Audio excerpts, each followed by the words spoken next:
bits. Some people kept bits of it because they believed that this could be a perfect source for an innovative development in drug creation. Thank you, Attila.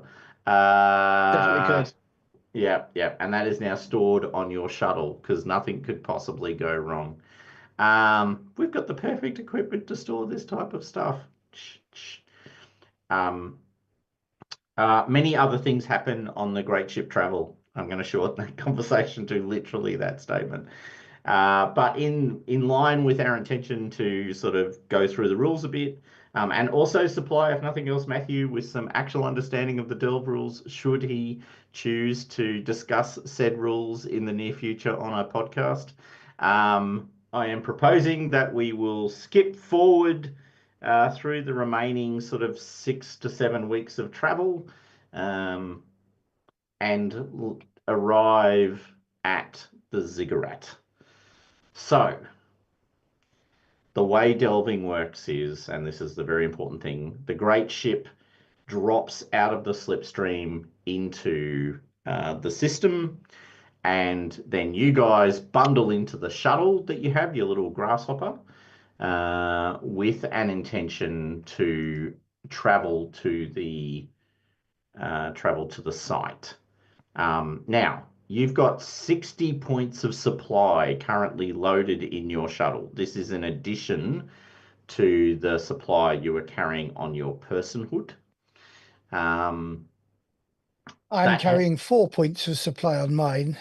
Yes, is that right? Yeah. Yeah, yeah. So you've all got a little bit of individual supply that we rolled when you first created your characters.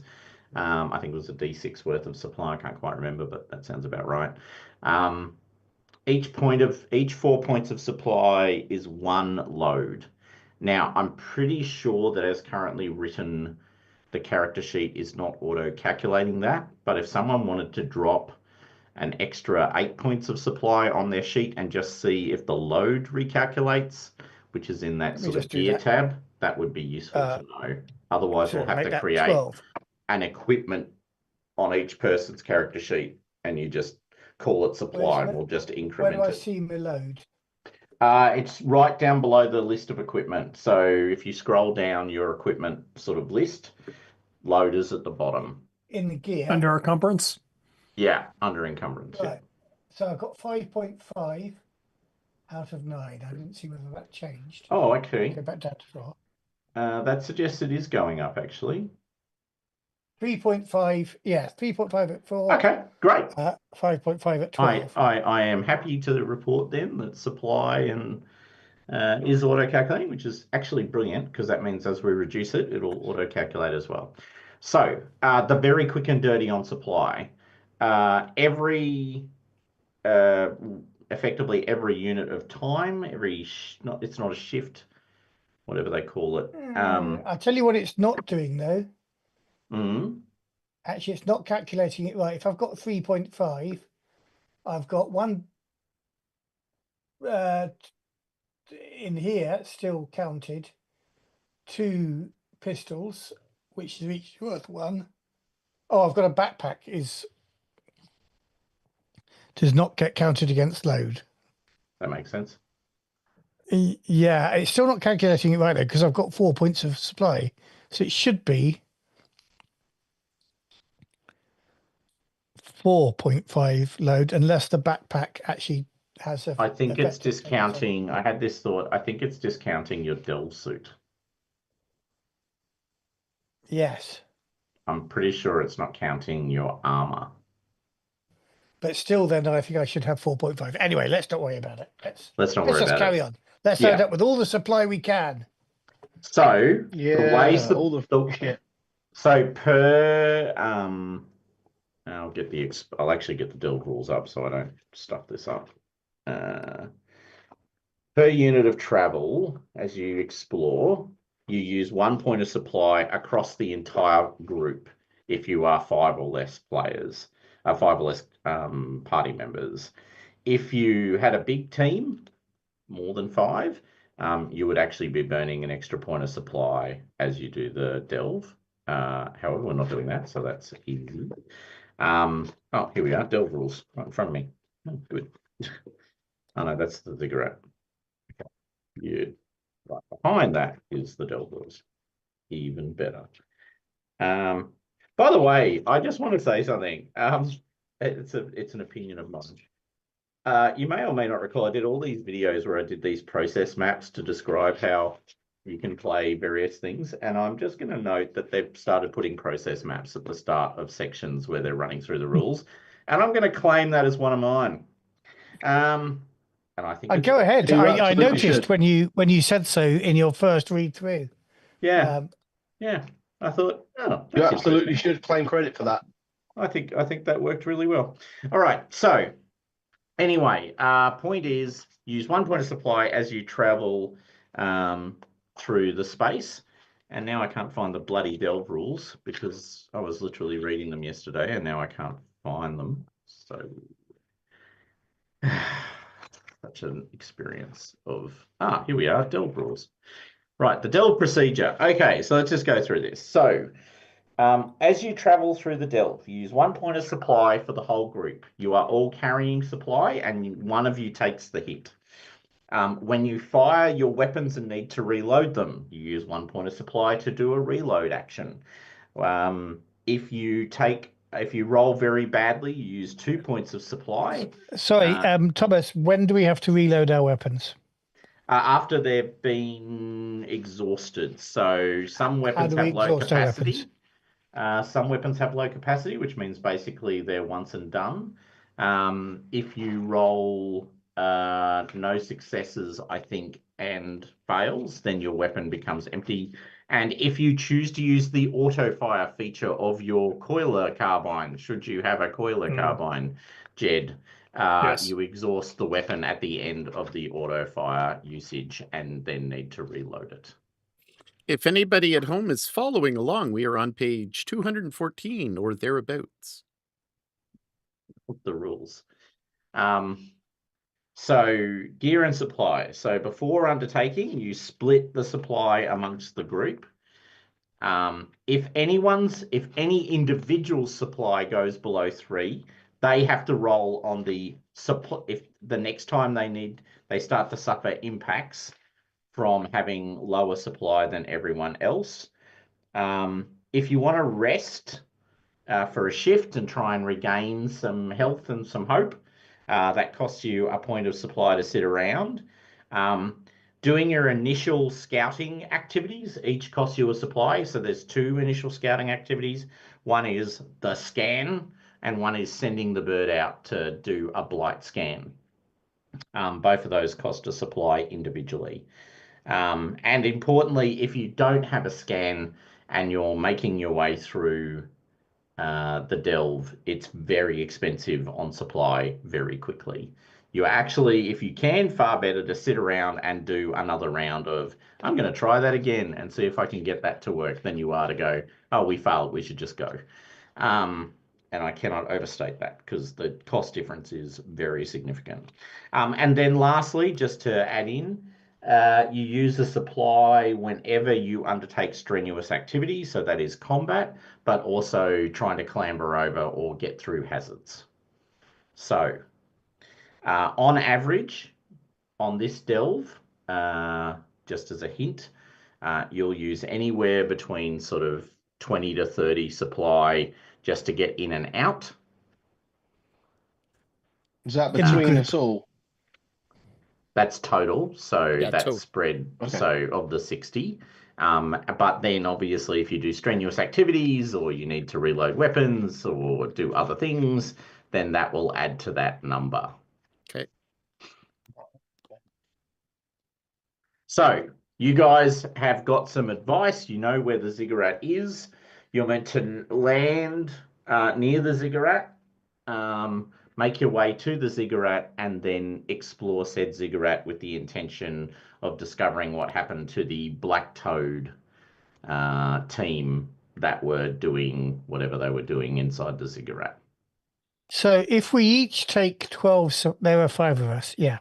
If we each take 12 supply, that will we'll be carrying the full 60 That is correct. on top of whatever you might already have. Yeah. And can we use our car or what it is, our little vehicle to load supplies into? You can, but you can't take that into the ziggurat. So in All right. effect, it's just a way of carrying to the entrance. It doesn't actually change the supply equation for you at all. Okay, so All right. I have just plugged in 16 supply, and out of my 9, I have 6.5. So I still I have room just for more. realized what is calculating incorrectly on the sheet is your maximum encumbrance. So your maximum encumbrance is your strength plus 4. 7 then. 7. Yes. Hmm. Oh, okay. Then I'm So- at maximum. I have Okay. 6.5 out of 7. That'll do. Yep. So do I. Yep. I'm right on the edge of what I can carry I believe most of you are. with Yep. 16. 7 out of 7. I think I have 3.5 out of 8. Yeah. Have you put supply in though? No. So How much is supply? add 12 supply to your supply count. Whatever supply total you've got. So Pete, you're sitting literally on 7. Or Attila, you're sitting on 7. Well, it's strength plus 4, yeah? You said? Yep, that's right. Yep. So I have 10 encumbrance. Because I've got a strength of 6. Yep. Okay. Wow. So you do actually have it calculating correctly. Or well, you do have. Well, no, I have 12, but Right. Yeah. as my max, but I'm gonna go 10 as what it should be. So the nice thing here is that your poverty is in your favor at this point because you don't have enough equipment to overload your sheets. Look at that. Look how poverty is saving you.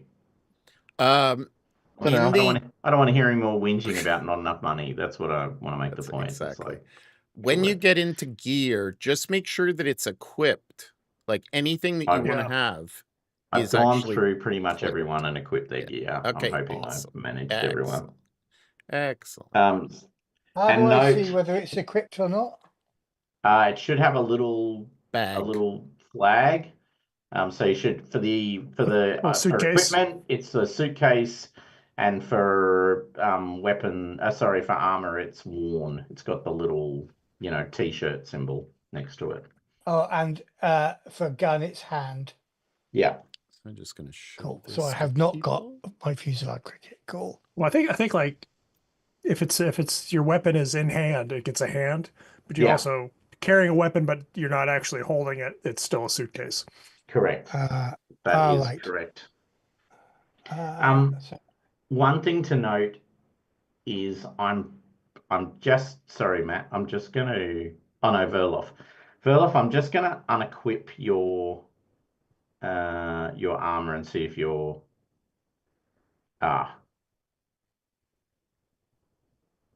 okay. I don't think. Oh no, hold on. Here we go. No. Okay. I don't think it's counting armor.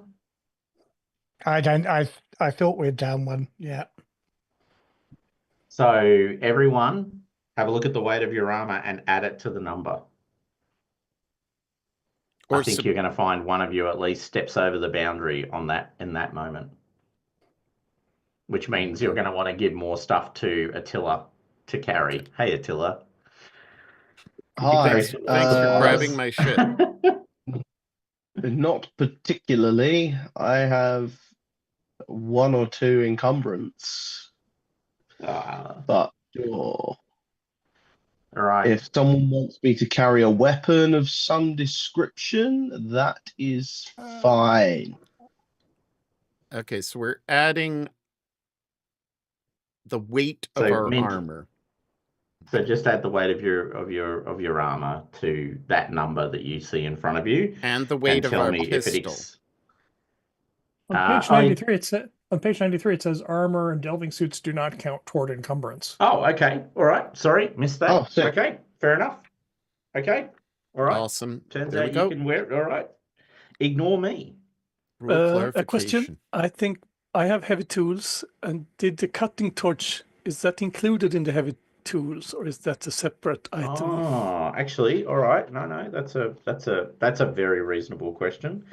On the equipment list, let me see. What does it say next to? Oh no, that's the things. I did see heavy tools a second ago. Scrolling back, scrolling back, scrolling back. Heavy tools.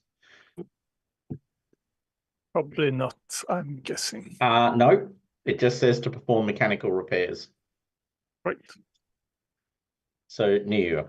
Niet. Niet. So you can have, yeah. But your cutting torch operates as a welding torch, so you can do nasty things with it. Okay, so on that note then, is anyone over encumbered and do they need to offload something? Because you can't exceed your encumbrance number.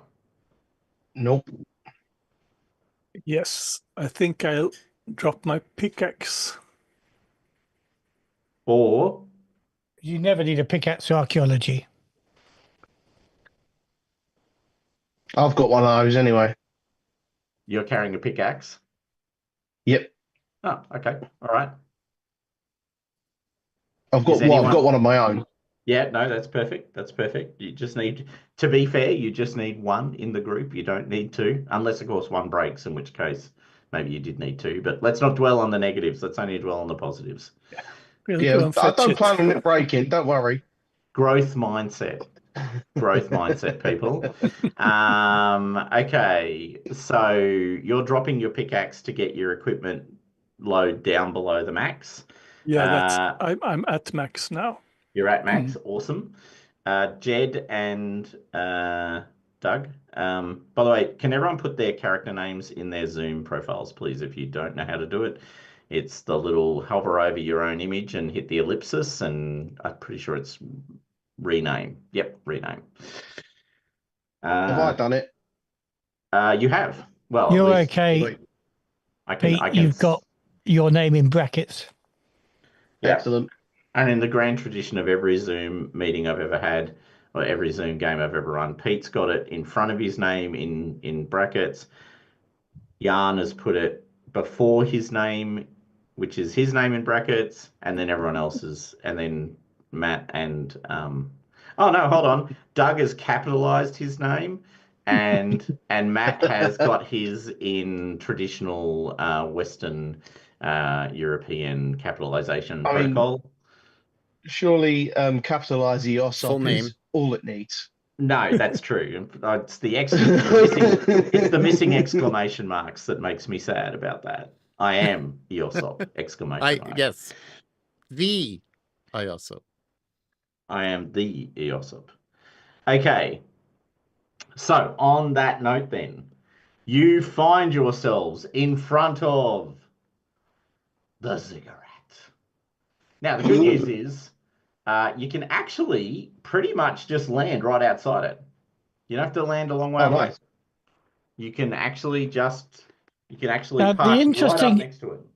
Who's our pilot in this Hold little on. merry band? That's the wrong map. And we can't That's see. the wrong ziggurat map. There, you're not meant to. There we are. So as we come in for a landing, Yes. are there any other vessels here? Because there should be the vessel of the Black Toad or whoever it was that came before us that we're coming to find. Very good point. I love that question. We kept on All script. right. So, That is scout thinking. That is scout thinking. There is a large clearing forming an irregular circle around the ziggurat, which is 400 meters in diameter. It's covered with a thick underbrush of vines.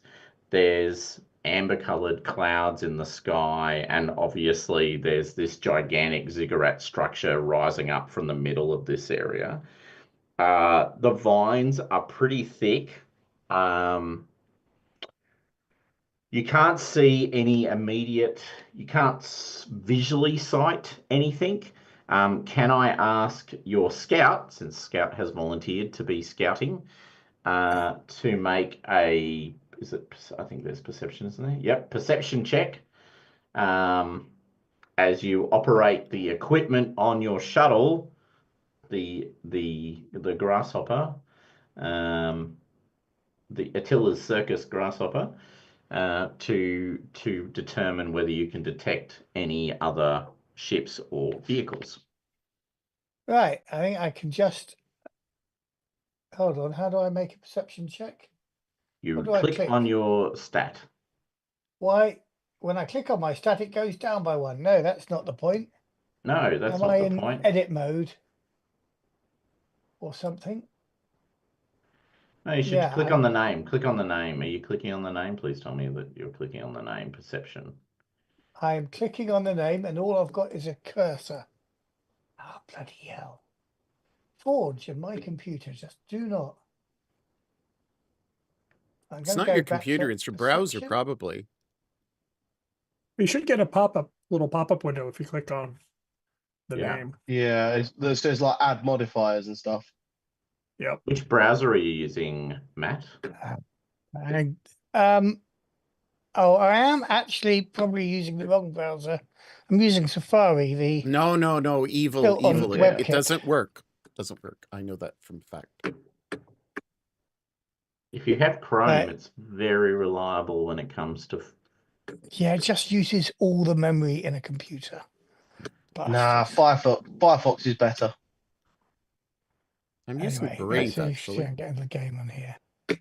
All right. I will roll for you so that we can Thank move you. along while you do things. So it's Yasina. Your perception is 5.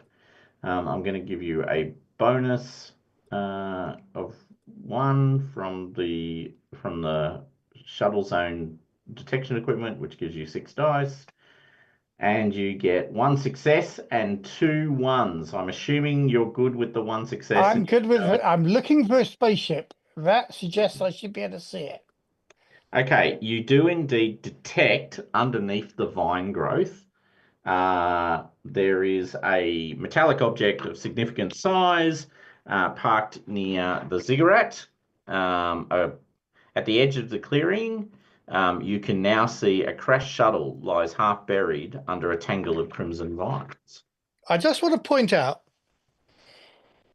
I've done a couple of Coriolis starter adventures, and they both feature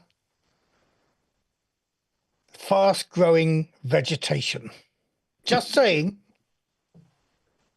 there is more to the third horizon and this new horizon than fast-growing vegetation. Okay, right. Anyway, the blight takes the form of fast-growing vegetation, however, so there's a sort of inbuilt assumption about fast-growing vegetation in the Lost Horizon in defense of fast-growing vegetation. Okay. So anyway, right. So you put it. So should we land near that one and investigate that shuttle first? Is my first question to the crew. Was it crash landed? Or how did it look? Parked and just overgrown? You did say a wreck or something, didn't you, Thomas? Yeah, crashed shuttle. Then Exactly. we should check it. Look. Yeah, if they are still inside, who knows? That's a good idea. Yeah. But are we going to be using up our supply over this? We are here Probably. to investigate the fate of the Black Toad. Yeah. This is part of our mission. They wouldn't be very happy if we get back and didn't check the. Well, I don't shuttle. think We all found of us. nothing. I don't think all of us should go out. I'll go.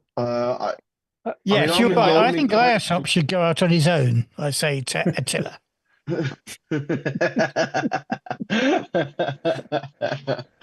No, I don't. I think we should look at it. I start looking at my book of poems everywhere. Have you got a haiku for this one, Iosop? I do not. We should definitely check the captain's log and see what's happening. start date. Yeah, Okay. I agree. I agree. We should probably go and check it. Perhaps not all of us, but I'm right. willing to go. So someone Well, as the pilots scout, the shuttle. I guess I have to go. So why does this happen in every one of my groups? Okay, so you talked a lot about what you're going to do. What do you do? I'm staying in the ship. Have we landed? Well, no, because you're debating on the ship. Okay. What Well, we're gonna do. I'm not the one in charge of the ship. Somebody actually has to put it down on the ground. It's on I'm autopilot. happy to go if there's a couple Attila's other people willing friggin' to ship come with me. didn't. Yeah, I'll go with you. First of all, Attila, we have to land. And yes, I've Of already course. said I'm willing to come with you. All right, sweet. There's a couple of people willing to go with me, so we should go.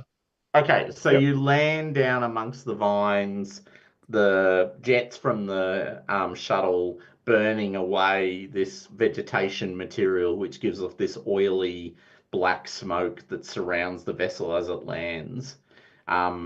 You've effectively created a landing pad for yourselves through, the action of the jets from the shuttle, which I imagine kind of works in a VTOL sort of arrangement. So they flip down kind of a la Firefly, our one hark back to Firefly for today. I make no promises, actually. There's at least another. Got No, in I think early, there's at got in least early. three. There's at least I see- three. I agree. I said we drink every time there's a Firefly reference. Okay, awesome. Oh, I've only got we one gotta get some bottle booze. left, so It's 7 o'clock in the morning, so I might pass on the drinking. no, don't be ridiculous. He's got to go to the market. Yeah, that's right. I've got to go to the market, and there's a big thrift market on which I think my family wants to go and hit up. So probably do that as well. Market will be more fun when you're pissed.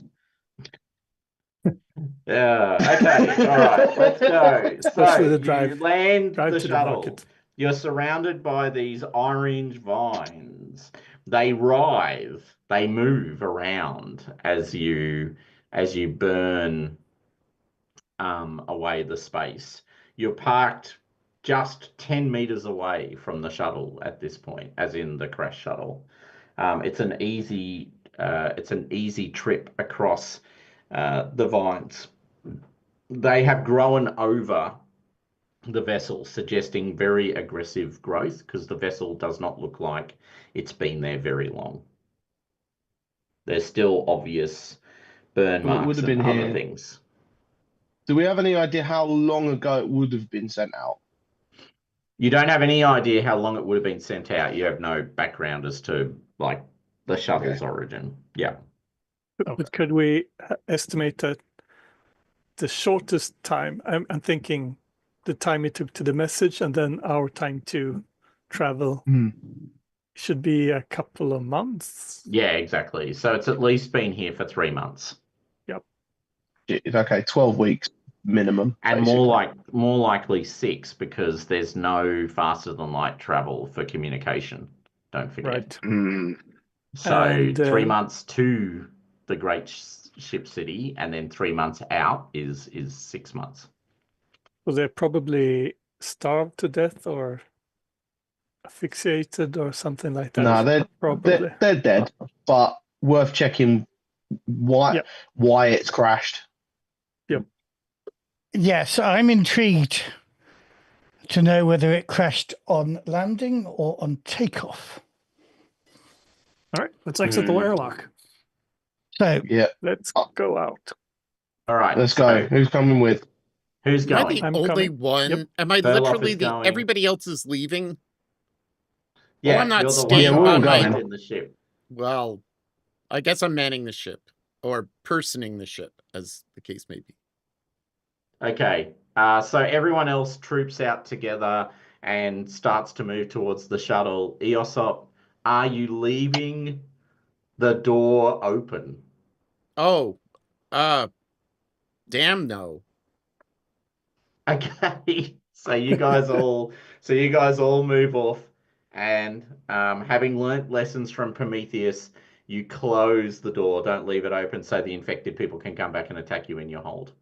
Yeah. But exactly. Okay, good lesson. Well picked up. Tick.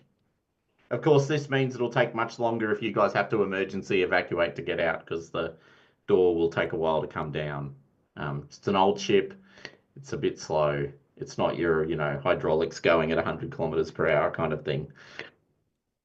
Just latch on to the outside and let Yosop start the engines. Yeah. Start those magnetic boots up now. Chick. All right. So as you move away from the ship, the last thing you see is Yosop sort of looking at you as the door slowly raises and clangs. You are now surrounded with this orange filtered light, because the source of the orange tint to everything is this bank of cloud cover that covers the entire planet.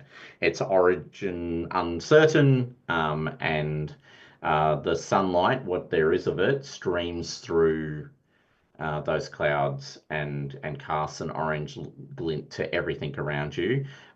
You're all wearing your delving suit helmets and other things because you don't trust I'll assume you're going with the "we don't trust the air around here" model of engagement with foreign environments, at least right now. And before you can see this burnt out, crashed shuttle. It's another grasshopper like your own. So, and it's on its side and curved down, like it's actually come in and twisted and land on a sort of 45-degree angle nose front. As you approach it, you can see that the damage is not that extensive and mostly at the front. So something has happened to the ship. You'll have to do some examinations. It's currently closed up, so there's no... actually, that might not be true.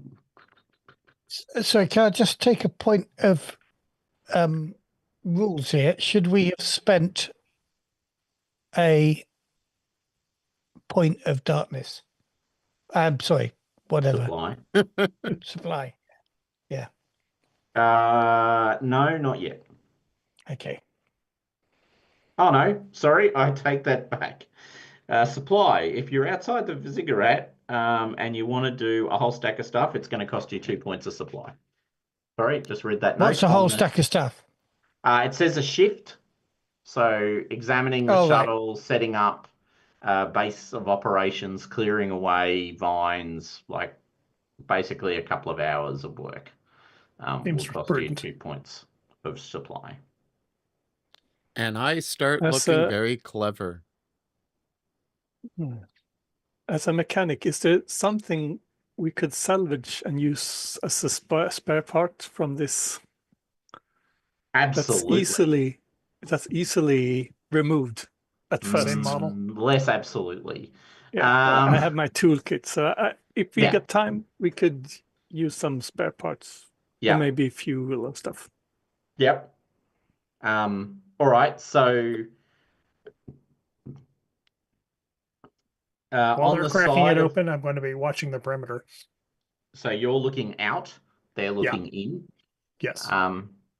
As you approach the shuttle, you can see printed on the side of the shuttle's, ventricle array is the word Aramis, which gives you, under normal circumstances, that suggests that it was the Aramis. And yeah, it is not open, so you're going to have to cut into it to get to it, or go to the front and examine the front of the ship. Is that a clue, Thomas? No, it's a statement. Hold on. It's a statement of fact. But we could go to the back and examine the back of the ship. Which you are right now. Because you're coming at it from the rear. Right, okay. Yeah, we get around it first and check from all angles and see what we can see. So you clamber over these vines. Are you cutting the vines away, or are you just clambering over them? Hold on. I've got a bird. Yeah. That should be useful for this sort of reconnaissance shit, isn't it? Yeah, sure. Yeah, I agree. Sure. A bird with opposable thumbs. A bird with opposable thumbs. Quite. Okay, well, make a roll to command said bird. That will be insight. It will be, yeah. I don't have the ability to command birds, the talent. Oh, well, you've got the Garuda device. You've got the Oh, Garuda yeah? What does that device, give me? Well, normally it gives you bonuses when it's scanning, but I was more indicating you can communicate with the bird a little bit. Yeah. That's how I communicate via the bird, but I'm just pressing my insight. Go for it.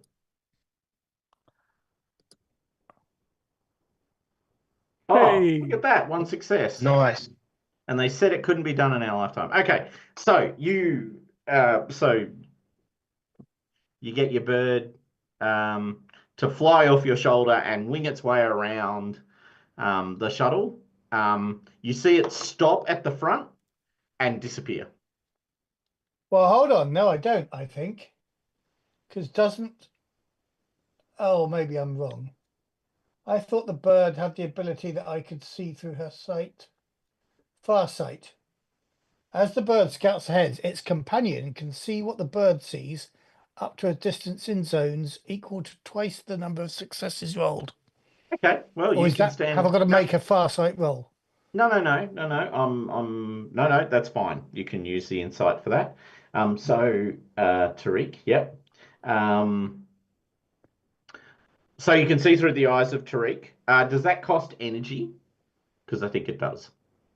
It costs 1 point of energy, which I take off the bird. Yep, that's right. Okay. Now, of course, there we go.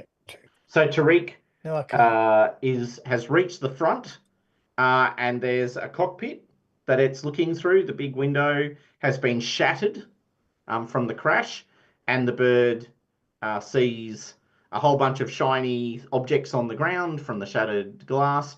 You can also see a dead body, quite desiccated now, or quite dead, since it's been sitting here for 6 months, with the vines having sort of grown into the cockpit and now covered most of the cockpit. There's something glinting quite brightly, like a badge or an amulet or something, on the body of the person sitting in the pilot's seat. And the bird is My now bird's got opposable thumbs. Yeah, the bird is now clambering in to have a look. Can I get the bird with my Garuda device to pick up the amulet and fetch it to us? The bird actually kind of does what it wants. The Garuda device lets it come back and tell you things. Okay. So it's going off to investigate. Yeah, it's not a mental communication device. It actually literally requires it to fly back and tap on keys. I will relay this to the rest of the party. And I will say that obviously it is quite accessible as my bird is now clambering inside. Forgetting my bird can fly, I have no idea how high this cockpit window is, but I'm telling everybody that it's perfectly easily accessible. I think probably easier than cutting our way through the airlock or anything. Yeah, that sounds like a plan to me.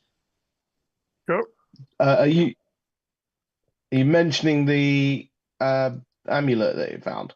No, of course not. Don't be daft. Oh, okay. You're a bunch of criminals. Fair enough. Long fingers. And anyway, the truth is, I've seen it. I can't, we'll find out whether it's still there when we get there. And at some point, maybe I'll tell you about it. Fair enough. So yeah, maybe our bird is So you all start to clamber over the vines. So this was the bit where I asked, do you want to cut the vines away, or do you just want to clamber over them? I want to use my torch to cut. I'm used to standing on the hull and looking at other people cutting away things. So I think that's how you do it, right? And I've been very impressed by how we use the ship's engines to burn the vines away from our landing patch.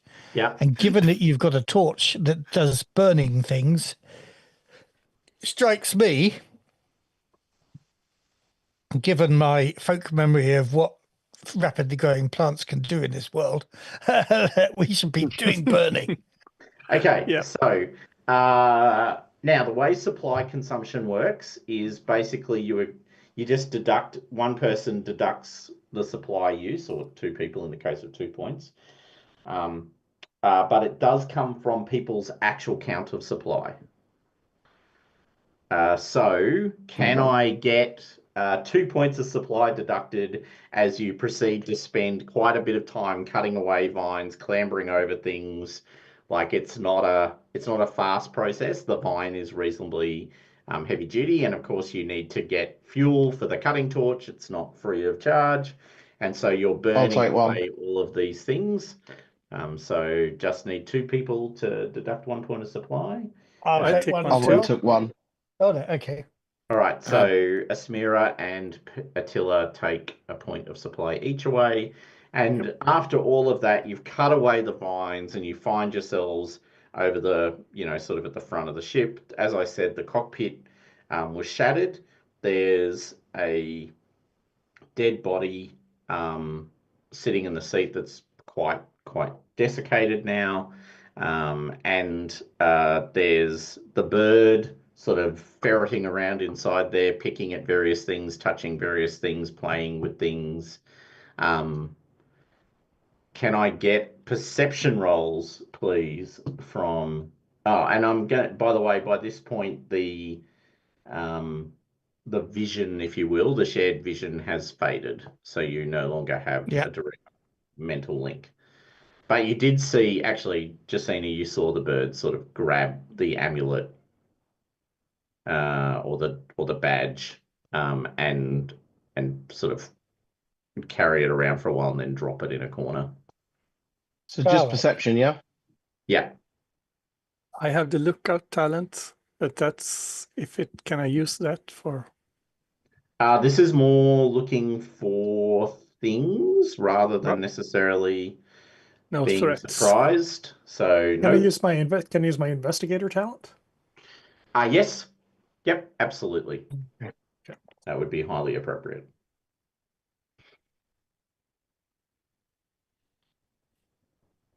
Okay, I got 1 success. I pushed and then lost the hope. Awesome. Okay. So. Ooh. Who did that? Verloff. Nice one, Jed. This is my thing. This is your thing. I pull up my okay, Verloff. It's obvious to you what's happened here. They have crashed. Indubitably. Indubitably, they have crashed. What strikes you immediately is you see the amulet and instantly recognize it. It is the badge of the 4th Directorate of the Navigators Guild. And the 4th Directorate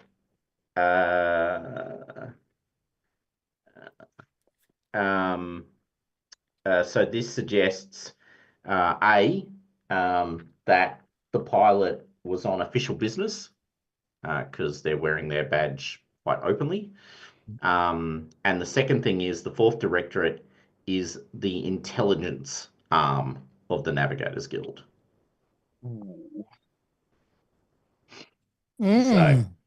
So clandestine operations. Yeah.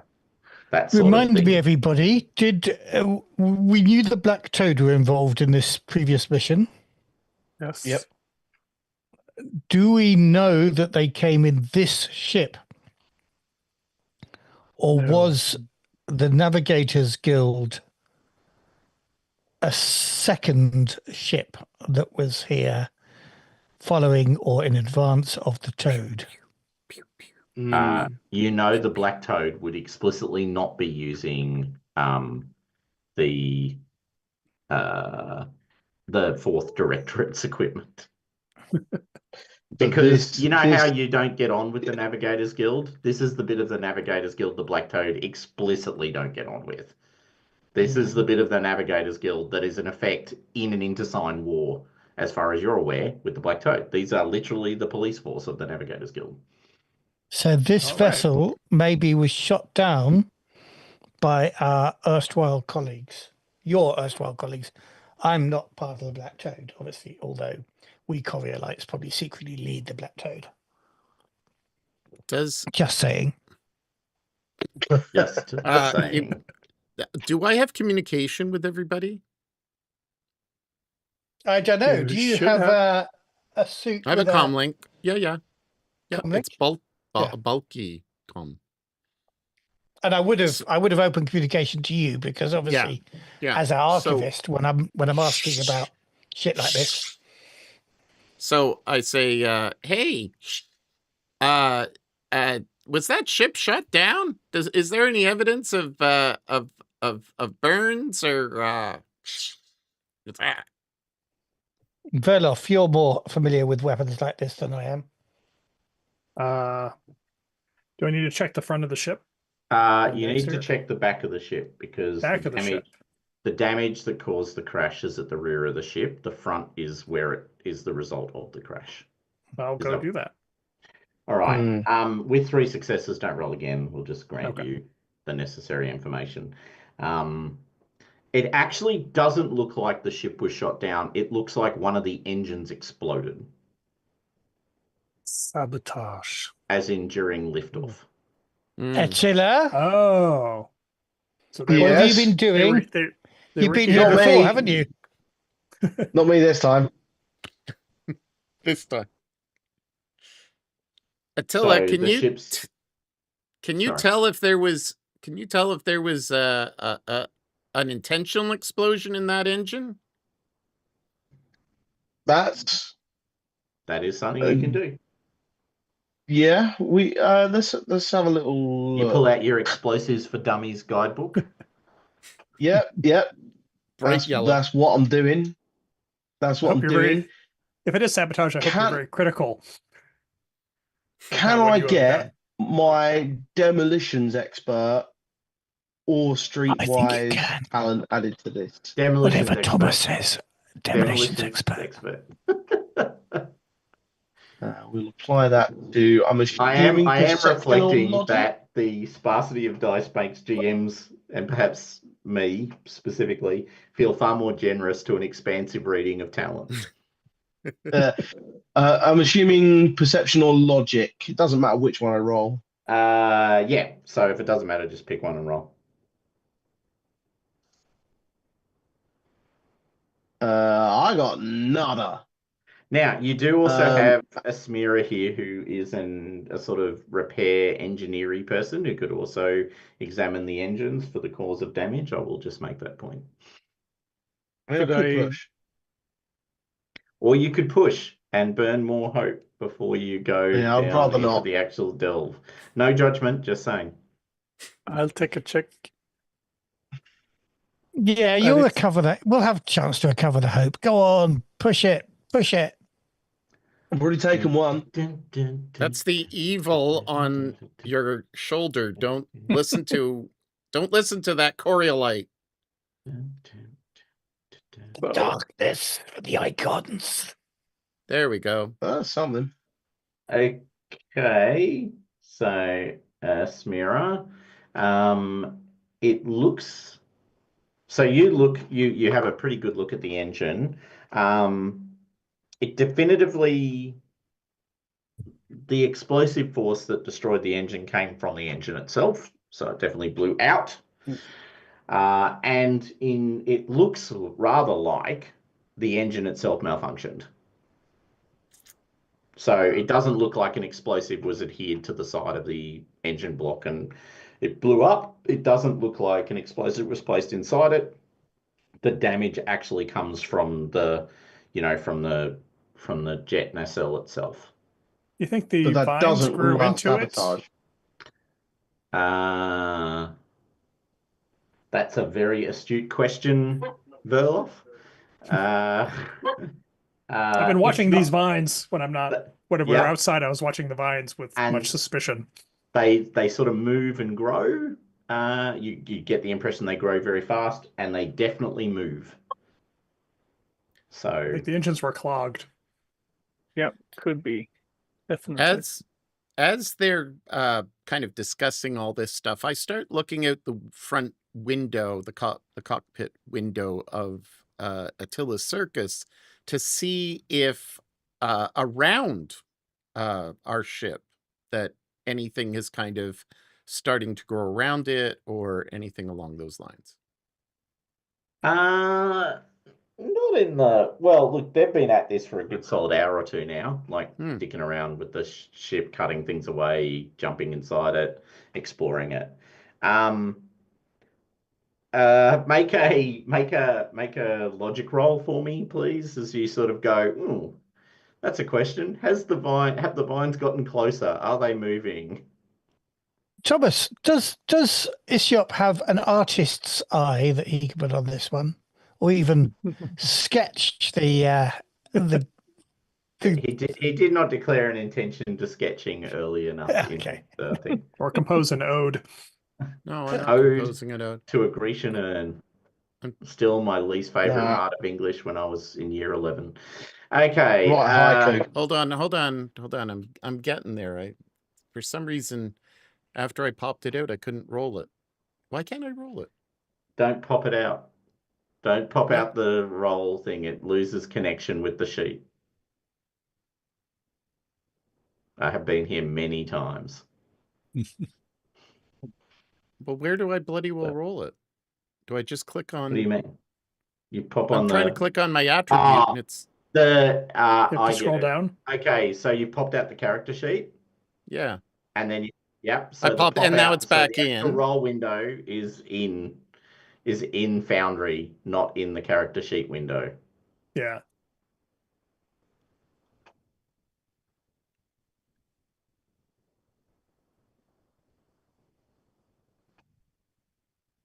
I'm completely and totally confused. I'm sorry. Okay, that's fine. I'm going to roll for you, and then you'll need to sort it out. Okay, logic roll. One success.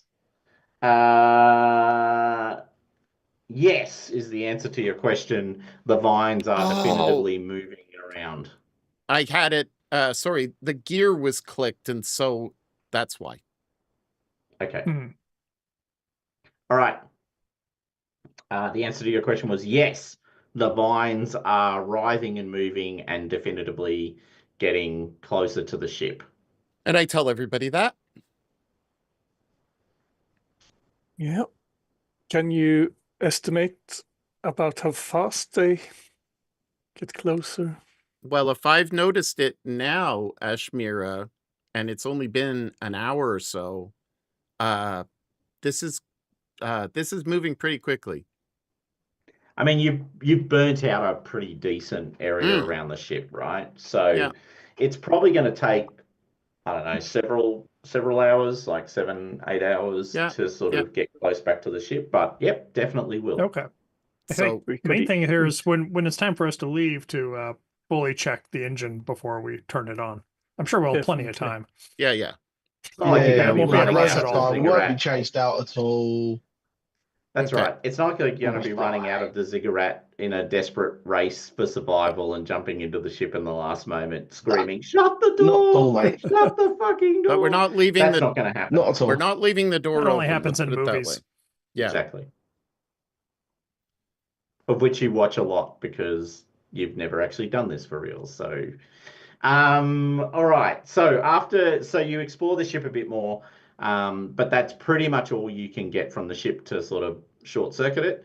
Now, Samira, you wanted to know whether you could steal some equipment / supplies from the ship. Can I get salvage? Can I get a I think it'll be a salvage agility roll plus your heavy equipment bonus as you pull apart the ship and sort of go, ooh. You know, I can remember, it's that part that keeps on falling off our ship. We could carry one with us when we leave. That sort of thing. Ooh, catalyzers. Ooh. Okay. You find some components.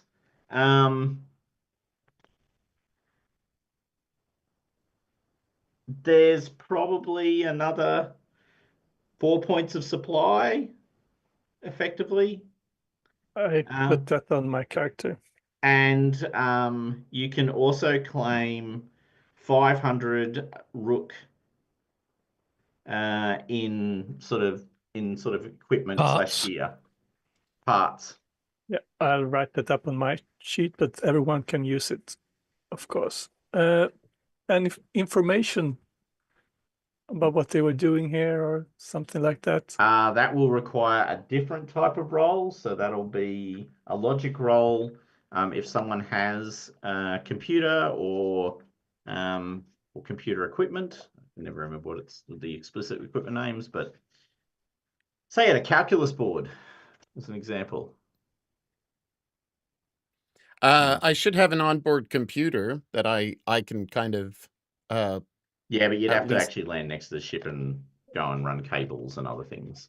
Like no, the ship isn't working, so Yeah, you know it's no. not powered. no, not that interested. Okay. All right. So you've searched the ship. The pilot's body is pretty unidentifiable at this point. Oh, yeah, I'm not going to apply that. I just don't think you guys seeing a dead body is going to cause you great deals of despair. I think you're all going to go, dead body. Not us.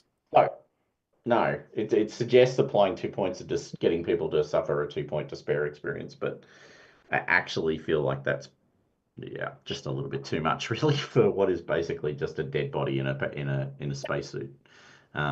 If you've grown up in space in a community on the edge, which you have, this is not your first rodeo.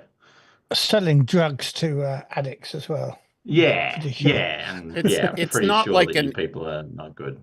Yeah, it's not like an alien has popped out of its stomach or anything. Yet. Okay. Many of us work for the Black Toad. I can't imagine we're like, oh. Except for me, where I would be the the one who would have to roll. And that's why you stayed on the ship. That's why I stayed on the ship. Exactly. Okay. I so- might, I'm not a black toad. I might have, but I saw it first through the eyes of a bird. Somebody sure I'm immune. If So- no one else give it a go, I'll check the logs and stuff, but just I'm not very Okay. good at it. So Yeah. Make What would it be make to a look? logic roll, please? Oh, well nice. done. Oh, wow. As it turns out, Asmiri, you vastly underestimate your skills as a computer technician. I've seen humble. one of these before. It's just when I did that job for the 4th Directorate before. Anyway, moving on. I wonder if they used the old password. Yeah, that's Yeah. right. I wonder if they're still using their old password. So you have to boot up the engine. You have to supply power into the ship to get the computer to run. You run cabling in from some batteries that you carry around and get the computer to pop up. There's not a lot of information. You got 1 success, so there's not a lot of information. However, I got 2 successes. the ship was carrying what you do. Oh, 2 successes. Oh, that's right. That's right. Yes. Sorry. Every time I look at the way it calculates success, I get confused. It's a bit confusing. So there were at least 2 crew on this vessel. Specifically, there is the other name. What's the name? What's his name? Sirut. 4th Directorate Envoy Sirut.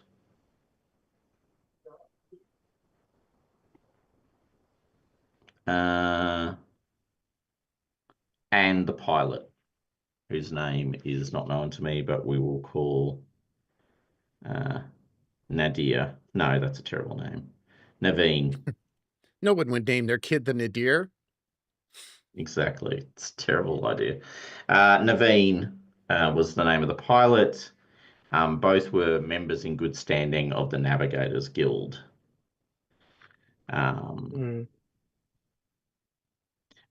ship was not armed, and it looks to you, possibly the most important thing you realize is it looks to you like this was effectively an autopilot landing, so the ship kind of knew So they knew how to get here. Like they had a flight path booked in.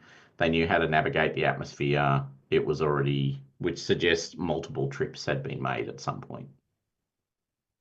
Or they weren't dropping in unannounced, at least. Yeah. Is there any way we can wipe the data? You can pull the core. Oh, okay. As in, you can pull the computer core out, the memory drive, and take it with you.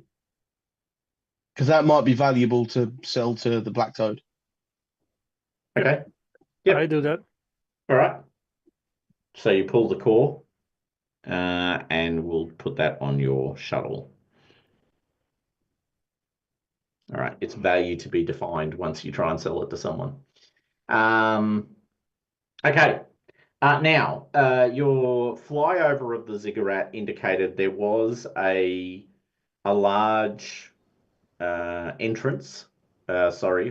going from the top of the ziggurat down. You can also see from where you're standing, there is so this ziggurat's got these, as you can see, these sort of giant steps. It's not, it's kind of similar to a Mesoamerican sort of pyramid with the stairs going up, but the big layers. Or the original pyramid at Giza, the very first pyramid, is also a step pyramid. As a small side note, on the second layer, you can see there's also an entrance built into the ziggurat. So there are two potential points of entry into the ziggurat itself.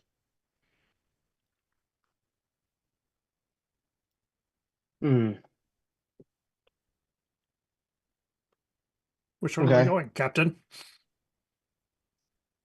Oh, what? So there's two entrances. Yep. Are they on sort of the same level, or there's no? One so higher one's up? from the top, one's from the top down. So literally go to the top of the ziggurat and drop straight down the shaft. One is on the side. Just see if this works. Yep. So at that level right there. So there's one at the top, and there's one effectively in the middle as a side entrance. Tier 2. Is there Attila? Attila, can you hear me? Are you going into that thing? We are. All right. Well, I'm gonna put on the rest of my suit. I'm gonna come out. Okay. So let me shut the door behind me. All right. And I'll catch up. Is some entrance less overgrown with vines than the others? The one on the side is pretty heavily overgrown with vines. The one on the roof, the vines grow all over the building. Yeah, there's probably less. There's definitively less at the top. But you would then have to get you would have to clamber all the way to the top to make use of it. Yeah. I reckon we go in from the side, because then it's probably easier to get out if we need to, because then we know the way we're going. I've already cleared the vines, which hopefully are still cleared by the time it's time to leave. Yeah. Let's go in from the side, because at least then we've got a way we know we can get out. Because if we go in through the shaft in the top, it's just, we're going to struggle to find a way out. Easy to get in, but harder to get out. Yeah. All right. We'll start clearing the vines. Okay. We have to climb up, maybe. Yep, you have to climb up. That's fine. We won't make a roll. It seems like a silly thing to waste time on. But so you get there, you're cutting away the vines. Now, Scout, I believe you need to make. I assume you're also getting out all of the sensory equipment that lets you do a deep scan on the ziggurat, so you can prepare for your travel in, and that's separate to getting the Garuda device and getting the bird to do a blight scan, to be clear. So these are two separate activities. So while everyone else is cutting away, can I get a deep scan roll, which is a logic roll, and you may apply the bonus from a scanner if you have one equipped. Me, this is. Yes. I do not have a scanner. Okay, let me just check whether you're meant to have a scanner. Let's see. Scout, deep scanner. Yep, you've got a scanner. Good news. They give you one. They give you one when you first get out of the. When you first. So what's this called? It's a deep scanner. It's called a deep scanner. And most important question is, how much does it weigh? I'm glad you asked. Deep scanner. 0.5, I think. No, weight 1. But it does give you 3 bonus dice for scanning. So I'm imagining it's literally you setting up a bunch of sensors that you're pointing sort of at the ziggurat and a little bit of a little, sort of screen. And you have to set it all up and get it all working. And it weighs 1. So you've got it in this large pack that you unpack and then empty out. Right. So I have that deep scanner. Give me a moment. Let me just equip it. There we go. And so just roll logic and add 3 bonus die. I'm now rolling logic. Add 3 gear die, sorry. 3 gear die. Add 3 gear dice. 1, 2, 3. And you don't have any talent. Oh, doesn't matter. I don't have any talent, no. No, but the gear does. Success, though. Okay, the good news is you only need 1 success. All right, so people, you get a scan map. I'm just going to make sure, yep. And does that cost me any energy or supply or anything? It costs 1 point of supply.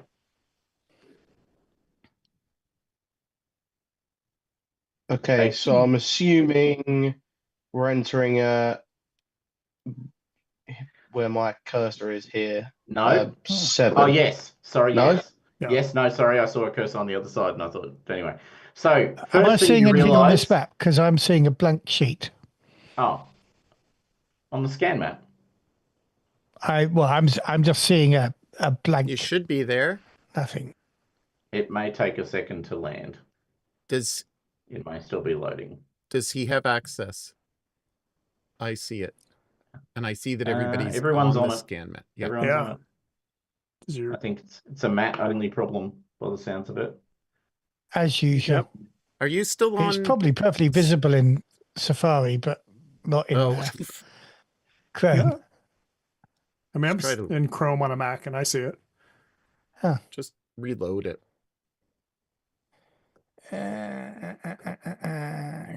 All right, so a couple of really key points. 1, and possibly the most important point to make, there is a 3rd entrance. Interesting. So you can see that there is a 3rd entrance. As you noted, you are sitting over here. There is, so all of that hashing that you see at the bottom half of the map, that is indicative of heavy blight infestation. Yeah. Lovely. Which is why it becomes much more fuzzy. Yeah. Sorry, we've got more blight in drugs the to basement. It looks expensive. More blight to get and more drugs to make. Well, if I've learned anything from Prometheus, now that we've scanned the ruin, we can take off our helmets. Exactly. Completely safe. Yeah, 100% safe to do that. I'm not going to do that. Very wise. I endorse you. Okay, the other thing you can do is unleash the bird. Unleash the bird! Unleash Which I the will bird. do with a mission in mind.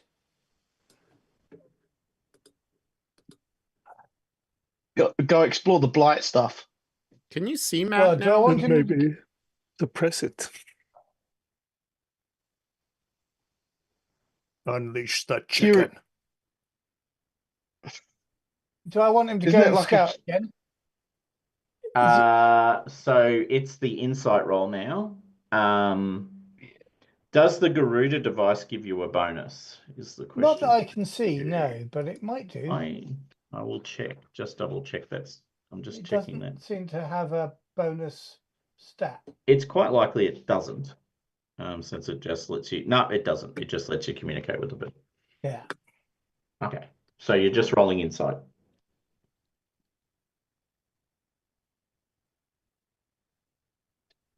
No. Fucking dice just hopped along on that bloody one that did. Didn't roll. I do like the way that the perception of the virtual interface is considered to be the definition of how the dice actually work in the background. I reflect on the human brain and its consideration. All right, so you can't. The bird flies back and goes, eh. Didn't find anything. Good girl. Good boy. I don't All know. right, so the way it works is it can scan up to 4 zones, and a zone is one of those squares. Yep. So you guys are here. So the bird is basically saying 1, 2, 3, 4. So roughly there and there. There's been no blight detected. We're good. Shall I go in advance anyway, though, because I'm kind of robust to blight. I'm heading off. Okay. Thomas, okay. You are every I good follow. talks and don't turn action. I'm following the bird. Yeah, let's go. Going in. Let's just go. Going in. I just want to read one quick thing. 1, 2. Verloff is the guard. Yeah. Okay. Alrighty. So the way delving works is so it works just like it does. Well, sorry, it works very similar to the way the One Ring and earlier Forbidden Lands exploration works. So when you decide to travel in, your delver makes an agility roll. Right. Modified with any equipment and or talents that are relevant to the job at hand. Yes, I have Ruin Delvers. I guess that gets 1. Yep, that does give you 1. I'm not sure if Lookout gives me something. No. It'll give you something against what might happen to you should something terrible happen to you. Yep. And And climbing each gear. success moves you 1 along. All right, so I'm going to try something. If this doesn't work, I apologize, and no successes. There is no something. I know. Okay. I'm just gonna.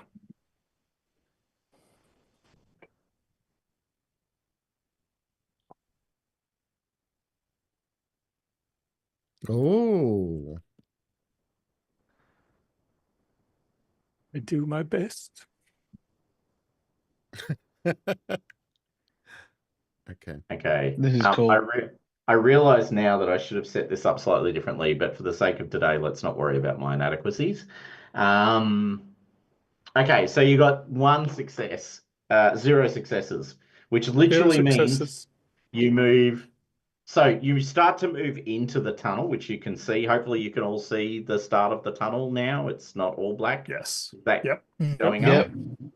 I'll just see what you guys can see. Yep. Okay. Awesome. Now I need to escape out of that because I don't want to be constrained by your little token's vision.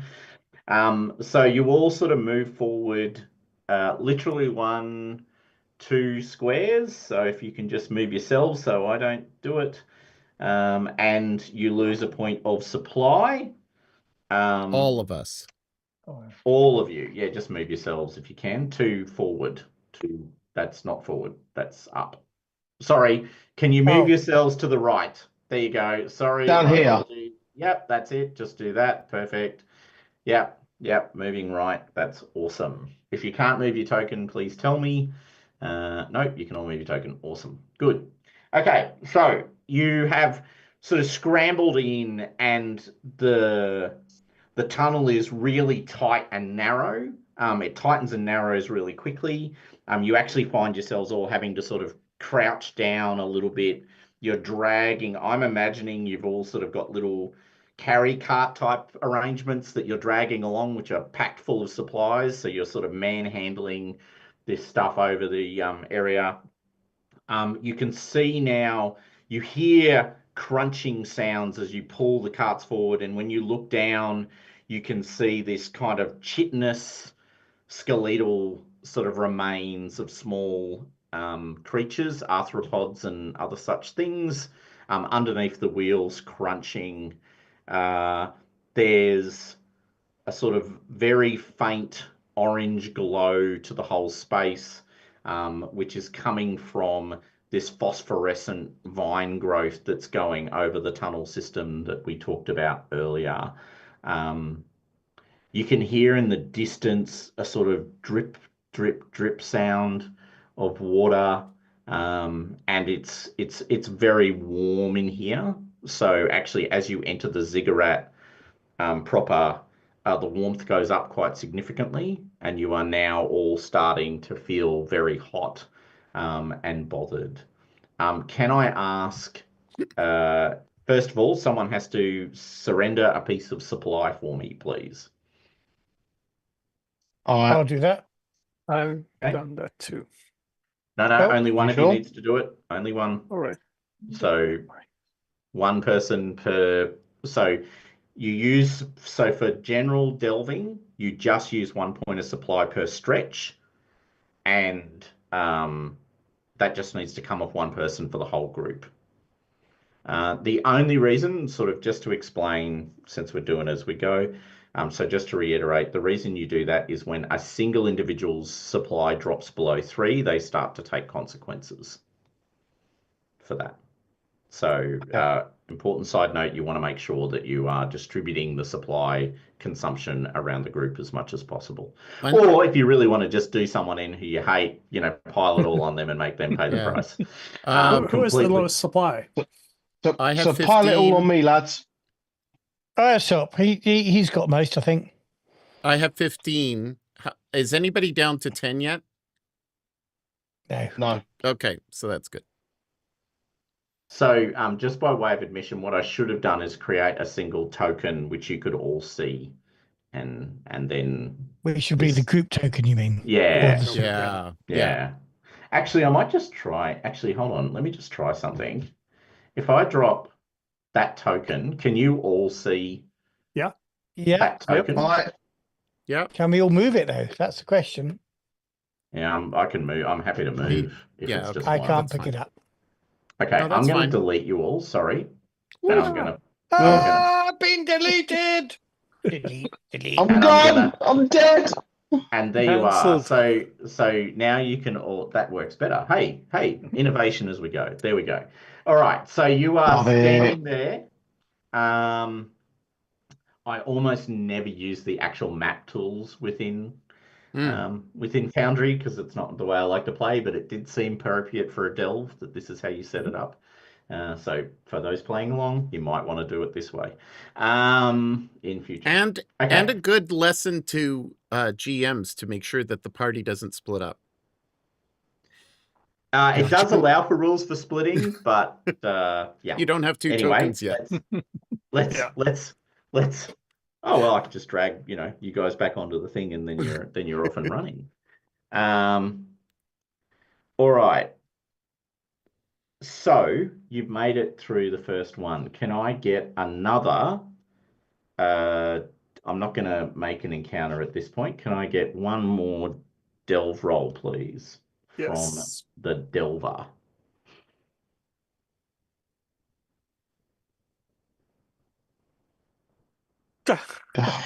This delver sucks. Okay, it's hot and heavy. It's hot and heavy going. You haven't encountered any heavy blight yet, though. So the good news is you haven't experienced any blight at all. There's just that faintly phosphorescent vine growth. One thing, can I get Can I get you all to make perception rolls, though? I guess you can. And no lookout bonus. No, I'd actually accept a lookout bonus in this case, yeah. I got a success. I think I everyone's also getting... want to warn you, I can't be surprised. Just in case you were thinking of surprising us. It's good news to know. I got a success. Okay. I think that's the only person who didn't is Eosop, who's like... Away with the fairies as usual. Away with the fairies. Okay. Yeah. Now, figuring out what poem he's going to write. So one thing you realise is the vines are not just growing into the tunnels, they seem to be growing out of the tunnels. So there's vine growth heading in both directions, not just in one. Not alarming at all. I wander lonely as a cloud. No, Jed, I think it's quite alarming, actually. That isn't. Don't be. Nah. It's called sarcasm. Something I'm trying out. Thug it out like a real man. Yes. As you are now starting to enter the ziggurat proper, you all who's let's say it is who will it be? Let's roll a d6 and determine who it is. It's Eosop, who's paying no attention. Kind of tracks. Of course it is. Of course it is. Eosop, could you make a strength roll for me, please? Well. Ooh. Okay. All right. So as you're crawling through, where are you, Eosop? Are you at the back of the group, sort of? The last I remember, Ashmira was taking up the back, and I was fourth. Okay, so you're second to last. Yes. You're sort of dragging once again, sort of pulling your cart along, crouched down, not paying any attention. Everyone else is looking around, musing on the vines. You're very distracted. You've got sweat now starting to pool into your eyes, and it's all. And of course, there's nothing you can do. You can't wipe it. You got the mask on. My hair's dripping down. Yeah, you step on some sort of pod or seed pod or something that's attached to the vines just in the moment. You're not paying any attention, and there's this hissing sound as the pod releases all of this heat. So there's this like steam and other things from the pod, and it sort of swirls around and all around your suit, and you suddenly feel even hotter than you were just moments ago. The sweat pools even more intensely, but you shake your hair, it springs into its natural form, creating a beautiful aeration buffer that lets the liquid wick away from your face, and you are not you do not suffer the exhaustion that many others would have suffered in this moment if they didn't have your natural heat release mechanism. You are... Which one is it? Not the Stegosaurus. Oh, no, it is the Stegosaurus. You are... Is it the Stegosaurus, the one with the big... regulation. The big thing? Yeah. Oh, I know. The thing in Jurassic Park goes... No, that's the one that wants to poison you. There's a whole stack of dinosaurs that had heat management software built into their bodies, as it turns out. All right, so you're surrounded by the mist, and you also realize these pods are everywhere at this point, and you all sort of go, okay, don't step on the pods, which also slows you down. Okay, now, did you use another point of supply when you did that second roll? I did. You did? Okay, all right, awesome. Well, once again, it's over to you, Delve Leader. This time, I feel like success is upon you. I can feel it. I don't know about the rest of you. Yeah, the vibe is you're going to succeed this time. Look at No, you're not. those ones. Ooh. We might need to get a new Delver, Captain. Yeah, Possibly. He's Okay. into tears. All right. Someone else can use one. You've made it to the crossroads. Oh, There's the shaft going down. Now, you don't really know where you want to be, but I will just make the point, if you're looking to get to the bottom of the ziggurat, it will actually be slightly faster if you take the downward shaft as it is at an angle. And, you know, classic geometry tells us one thing. Angles are good. let's go down. If you go straight across, obviously, different story. Is it worth I'm me saying- sending the bird down the hole? If the goodies have taught me definitely- anything, is that this hole is basically a perfect water slide. As I recall, the map didn't indicate any blight until after this spot. So I think that Didn't we're good. indicate any heavy blight. Any heavy blight. To will be push fully this correct, the way it works is that okay. Oh, it's just crap, isn't it, Matt? Shit game, this. All right, Then so we have Yeah. skills, we'll be rolling that- loads more dice.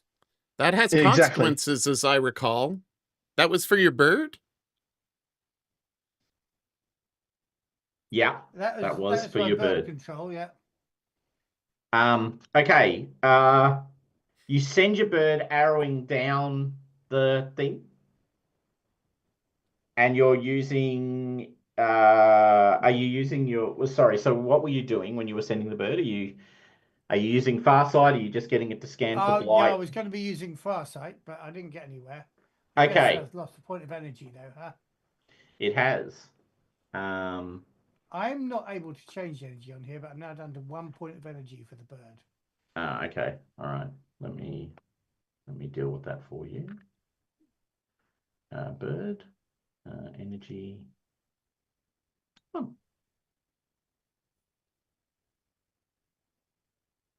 Okay. You send the bird down, and the bird flies into a large open area. You're looking through its eyes. There are large amounts of these chitinous skeletons and sort of exoskeletons lying around. As the bird enters the space, it looks to one side and sees something move fast and almost impossibly quick. The bird is struck out of the air, and that's the last thing you see. Shit. Let's go straight on. Well, no, we kind of need our bird. Well, we have to go. Let's go down because we need the bird. Yasina's like, I've got a deep spiritual connection with this bird, and I think we should just fuck it off and move on. Typical Coriolite. Typical Coriolite.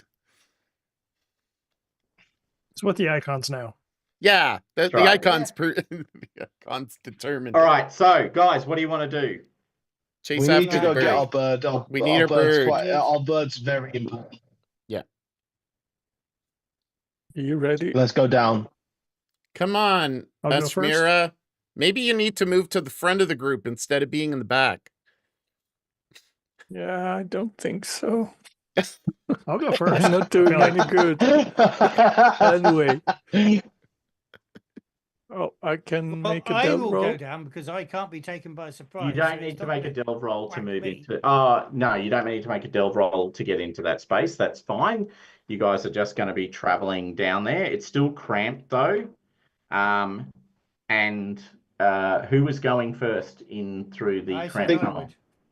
My bird, and also I won't be caught by surprise like the bird was. I'll be right behind Jasnine. Yeah, Verlof should be near the front, definitely. Yep. Yep. I'll be behind Verlof. I am Asmira is pulling my no pistol fighter. out, though, obviously. All right, so just to make this combat easy, I'm just going to put your This little combat. just going to put your markers back on the sheet over here so that we can do the whole combat-y thing. So you got, and then I need my little, down the slide. there we are.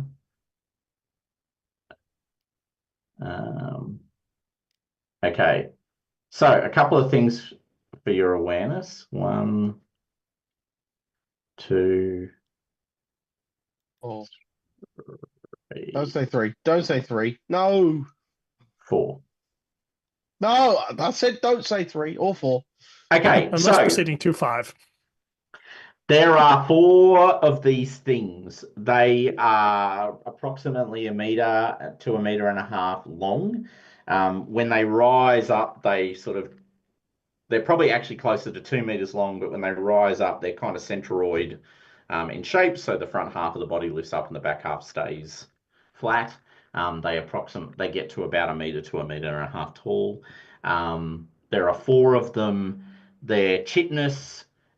You sort of drop down the shaft into the room, and effectively they have grabbed your bird and sort of cocooned it, for want of better language, for later deliciousness. Your bird is not dead, but it has had better days. And you also note, see the hexagon 1 symbol that you can see there?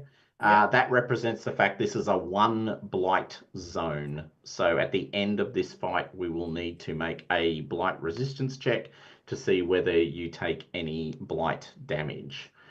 Okay. The 4 creatures spring at you immediately. Now, because you are unsurprisable and you sent the bird out and it got taken out, we won't worry about perception and initiative and those sorts of things.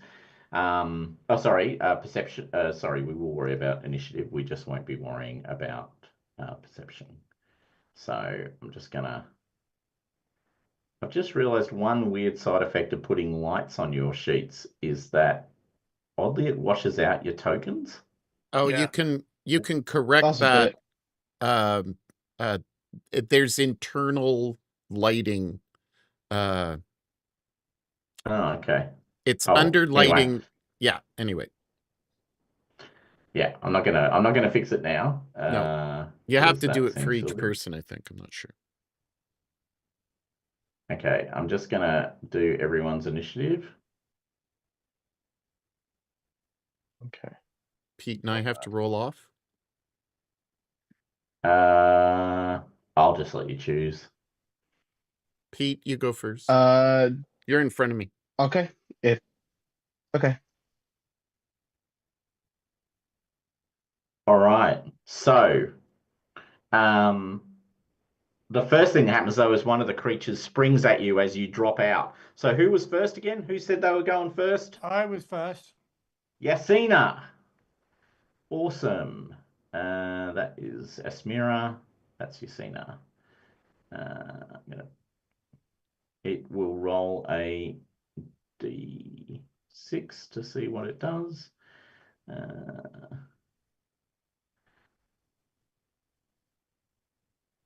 All right, I need to roll.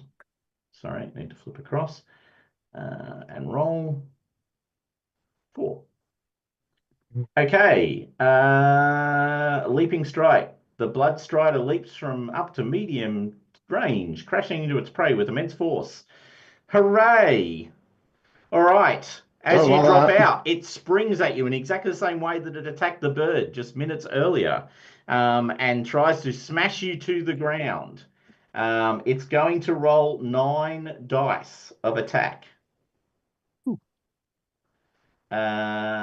And see what happens.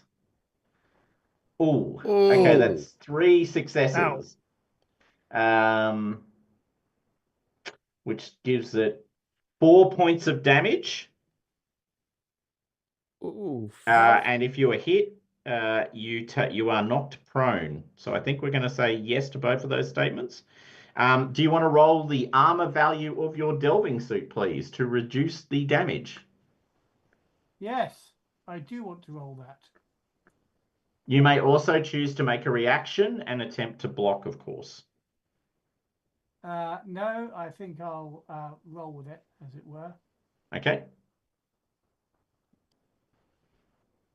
How do I roll armor? Hopefully it's on your front sheet, I think, isn't it? Oh, maybe it isn't. It's from gear.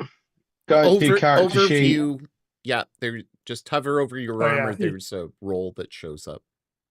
Yeah, if it's equipped, it's in the roll, and I think you choose whether it's you hover over it, and then the roll is the first circle that appears. Yeah. Yeah. So delving suit should appear on your front sheet, front matter of your sheet. You click on the roll icon when it hovers up, and you get to choose whether you're resisting damage or blight. And in this case, you are resisting damage. Light delving suit. Where am I trying to get the? If you go into on the overview tab. There, gotcha. Hover, select. Damage. Niet. You take 4 points of damage. Ooh. The good news is that is short of a crit. Just. Okay. So, the first thing that happens is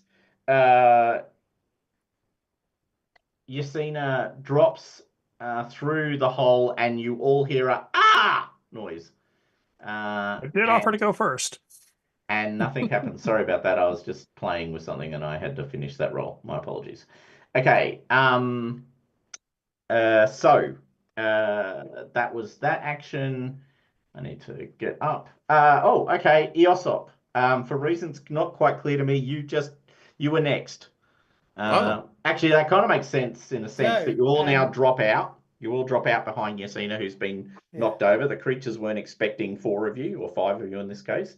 You all sort of drop out. So there's one of these creatures on top of Yasina, trying to punch through the suit and doing a pretty damn fine job of it, if I do say so myself. Eosop, you're next. What would you like to do? I am going to... There's 3 of these other things, obviously. All right, so I am going to attack with my pistol. Yep. And I do have a talent, Analyze, which I'm going to invoke. You or another explorer in the same zone get +2 base dice for 1 attack for a specific enemy. And I have a specific enemy, and so I'm going to add 2 dice. They're base dice, not... they are base dice. Yep. And so I add the 2, and I roll. Pew, pew. Now, don't forget. Don't forget what? Don't forget how sucky I am? I did get a success. What was I not to forget? That's all right. You did it. I was just... Oh. Am I the only one who can hear my voice? No, I can hear you. I can hear you. No, we... I could hear an echo, but it stopped now. I don't know why. All right. Okay. You cause 2 points of damage, or you can push the roll. Oh, no. Okay. 2 points of damage. Oh, no. All right. It gets 2 dice of armor. Actually, do I have just armor? No, there's no way to roll armor. Okay. All right. So I'm just rolling 2 dice.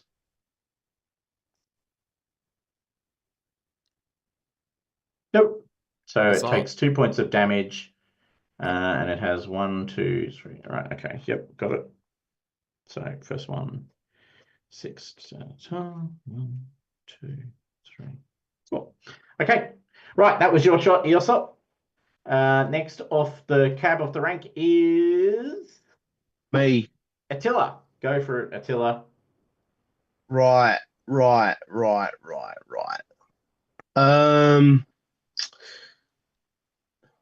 I am going to smack the thing that is attacking Yasina with my pickaxe, I think. Sounds completely logical to me. So that requires no more. modifiers for shooting into combat because you're just using hand-to-hand. So just swing thy pickaxe aggressively in its general direction, please. Okay, no. Nope. Right. Did I roll any ones on that? Yes, I did, but sod it. Okay, push away. Roll the dice. Bugger. Fuck. At least it's only Worth a try. one that you took. 2. Yeah, it's only one. Nothing Okay. ventured, nothing gained. Nothing ventured, nothing gained. Correct. Just checking one thing. So next is actually you, Verloff. Okay. Full auto. Come on, Mr. Combat Man. Yeah. Let me just check those rules for 1 second, as I feel it is likely they are likely to be used any second now. Page 64. Yeah. Okay, counts as a normal attack, but if you hit, you may immediately make another attack against the same target or a different one. You may make a third attack. So you can make up to 3 Full attacks. auto. Yeah. Oh. So I assume Okay. you are doing full auto with your coiler carbine. Yes. And I get a +1 for my sharpshooter talent. And then flank. So flank is +3, but only on one single attack. Yep. Is that you could throw it into the first attack and go for the broke because it gives you a better chance of getting a second. Okay, I'll do that. So that's 3 base dice? Yeah, that adds 3 additional dice, yep. Okay. So and that's I 4 don't dice. have a gear or anything. I don't get anything. The weapon should be giving you a bonus of 2 if you're rolling from the weapon. Yes, I see it. It's all there. Okay. You are going to have a lot of dice. Oh Yes. my. Oh, And yes. 3 Love successes. So the damage, what's the crit threshold of the weapon? Crit threshold is a 4. And you did damage 5. So yes, that would be a crit. Can you make a just to ask a question, because this is a little bit different. No armor. The crit threshold is on the damage, not on the number of successes, right? Correct. Gotcha. Yeah, that's my understanding. Now you've made me doubt it. I'm going to go back and reread it, but I'm pretty sure that's how it works in these rules. Yeah, I think you have the critical threshold and damage in the chat window. Yeah, I do. It's the question Matt just asked about the definition of the crit threshold. Is it the amount of damage that you do that triggers the crit threshold, or do you need that many successes? And I'm almost certain, he says, that it is the zones, blah, blah, blah, blah, blah. I need the close combat. I need the combat damage. Additional damage. Critical injuries. If you suffer damage in a single instance after any reductions equal to or higher than the crit threshold of the weapon, you take a crit. Gotcha. So yes. Can you make a D66 roll, please, Verloff, to see what horrible thing you do to this creature? Noting it's a creature, so it's a bit tricky. 60. 52, I assume that is. Is it 52? It is 52. All right, I'm just going to rule it out. So you blow it apart for the sake of this conversation. Nice. So that one right there, she did. Nice. So I try to strafe across to another one. Yep. As I'm just blasting. Go for it. Okay, so this one I just get a single +1. You don't. Yeah, you don't get the flank bonus. No, that is correct. Okay. You do get a success though, which means, of course, you will get to do another attack if you wish to.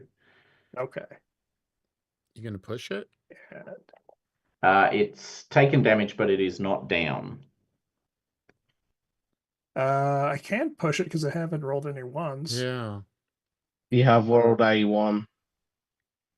Oh, What's yes, that? he did. It's up top on on the it's on coiler. top. Yeah, There it is. Yeah, it's on top. Okay. Yeah. All right. Well spotted. Either way, do you want to roll another attack? Do you want to push? Do you want to stop? I'm assuming no to the third question at least. Nope, I guess I'll do another attack on the same one because I guess it's not down, right? Yep, that is correct. It is definitively not down. Okay. So, boop.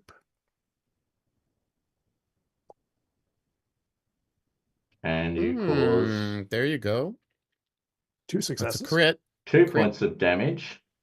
And you would... 4 points of damage. And... Is that a crit? Well, it is a crit, but it may not be relevant because it exceeds its hit points. It's exceeded its hit points. All right, so you drop down. One springs at Yasina, knocks them over. Yosop sort of pulls out the fusillade pistol, blazes away sort of into the darkness, not landing any blows. Attila races over, swings the pickaxe at the one that is attacking Yasina, swings wildly, misses. Then Verloff just drops down onto the ground, crouches neatly, puts the coiler carbine to their shoulder, and just neatly bisects 2 of the 3 creatures that are still sort of running around, splattering bits of orange-green blood everywhere and shattered carapace as they fly apart. The one that's attacking Yasina is still on top of Yasina, and there is one more left. Hold on, I thought the one that was attacking me was the one that I hit. Jed was We got the pickaxe. Yeah, Attila missed. No, but I missed. Verloff not going for that one either. Verloff did not shoot their auto. I am going with the assumption Verloff did not unload auto fire into a melee with 2 of their own people. I'm just giving you that gift. I'm just making that assumption. Day 1 of guard school, they said, don't do this unless you really want to. I didn't go to guard school. Unless you really hate your principal, I think is the right language. If you really hate your principal, feel free. If you're an arsehole, it's on them. I didn't go to guard school, and I thought I was shooting the one with the bird, and I got 2 damage. Oh, okay. All right. But you didn't land any hits, did you? I did. I got 2. Knew there was a reason we brought Verloff along with us. Oh, sorry, you got 2 points of damage, which I have written on the sheet. So don't worry. Okay, awesome. Okay. My apologies. No I had gotten ahead of myself. Okay, so that leaves it with they're 2 down. Which one's... Yep, so that one's dead. Oh, hold on. I got to make this one dead so that it appears as dead. Oh, that's neat. As it so happens, the 2 I chose are the next 2 to move. By complete accident. So, Jan. Let's use... By the way, am I pronouncing your name right? Is it Jan? Yoon. Yoon. Okay. I'm so close so far. Okay, Yoon. Please I'm using my fusillade pistol and gets number 10. The one hasn't. The one that hasn't moved. Okay. Nothing. Okay, blasting away in the darkness. Okay, now, Yasina, there is one on top of you and you are prone, which means you have to stand up. Or you can try and shoot it from the ground while you're lying underneath it. I think I will shoot it from the ground while I'm lying underneath it. I think that sounds completely reasonable. I am going to ask you to apply a minus to your attack as a result of your position. Right. Let me just do this thing. Hovering over my fusillade pistol, rolling my dice. So minus... Negative on my base. Yeah, I think I don't want to be overly unkind, so let's just go with -1 and see how that rolls out. It is right on top of you, so you get a bonus for that. Technically, weapons... You're getting +3 gear bonus, and that's not coming up. Okay, just add it. Oh no, it's already got it in there. Okay. Yeah. Okay. Good. So that's a -1. Did you say? Yeah. As it's sort of thrashing around on top of you, and you're pulling your pistol out, trying to shoot it, desperate for survival. Oh, you hit it. Yep. Nice. Okay. You cause it 2 points of damage, and that is the That's last... Virgin. I think that's the only 2 points he's got. That's right. So, the one that had taken a little bit of damage, which was Eosop near the bird, leaps now, makes a decision about what it wants to do. I love this random dice rolling for attacks. Horrifying screech. The blood strider lets out an ear-splitting screech that rattles the nerves. All explorers within medium range suffer 2 points of despair, mitigated by an empathy roll. Could everyone, that is everyone, please make empathy rolls? Ooh. And if you fail them, please take 2 points of despair. If we succeed, I take 1 success. Oh no. Yeah. Each success reduces the damage by 1. So that's the roll coming up a bit late. So despair is hope, yes, or heart? Hope. Shit. How are you doing, mate? 4 left out of 8. That's okay. You're doing fine. I'm on 3. Okay, it leaps, it screeches this blood-curdling scream, the scream of the loss of its broodmates, the arching sadness of the destruction of its family unit filters through your headphones, and you all feel the heaving grief that it is sharing with you in a moment of absolute empathy. You connect with this creature, and then Verloff shoots it. We turn the corner on that round, and we are back to the beginning, and I'm not going to get initiatives re-rolled, so because that'll just delay us. So creature 1 sitting on top of you, Matt. Actually, I'm going to make it make a dice roll though, because one of you has slaughtered 2 of its broodmates, which might make it think I should attack that person, not you. But I'm only going to give it a 1 to 3 on you and a 4 to 6 on Verloff, because it's not going to be sort of random damage assignment. 1 to 3. Yep, no, it's going. I've got this one dead to rights, and it looks delicious. I also heard it. You heard it a bit. Yes, that's right. Ooh. 5. That's a good one. That'll do me no damage whatsoever. Nah, none at all. You'll be fine. All right. Okay. All right. So it doesn't attack you. It retreats into the shadows. With it. No, sadly, although that would have been more fun. It sort of, its coloration changes into this dark sort of grey color. You can see that they can camouflage themselves somehow, and it slips into the darkness. Can I get perception rolls from everyone, please? Oh, keep it. And that's my lookout talent. It does. I reckon that's a pretty legit use of lookout. Yes. Attila, Yasina. Yeah. I see it, mate. I see it. Going on. I see it. I see it. Ashmira with the bonus doesn't see it. Okay. For those who can see it, who can't be surprised? Can someone remind me who can't be surprised? I can't be surprised. You can't be surprised. Well, as it turns out, you can't be surprised twice over.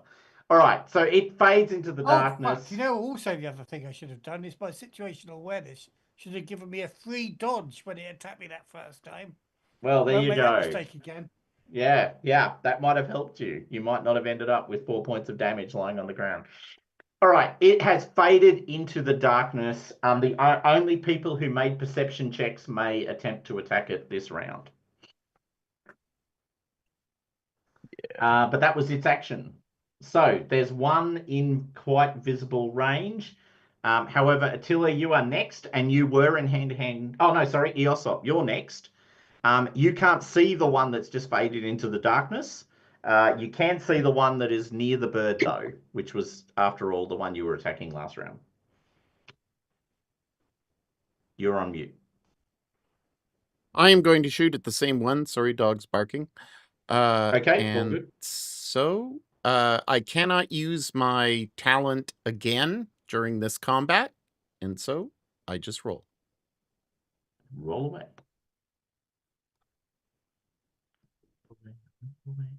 And you get 1 success, causing it 2 points of damage. Unless I can make my armor roll. Nope. Nope. Okay, 2 points of damage. It looks sickly, but it is still moving. Right.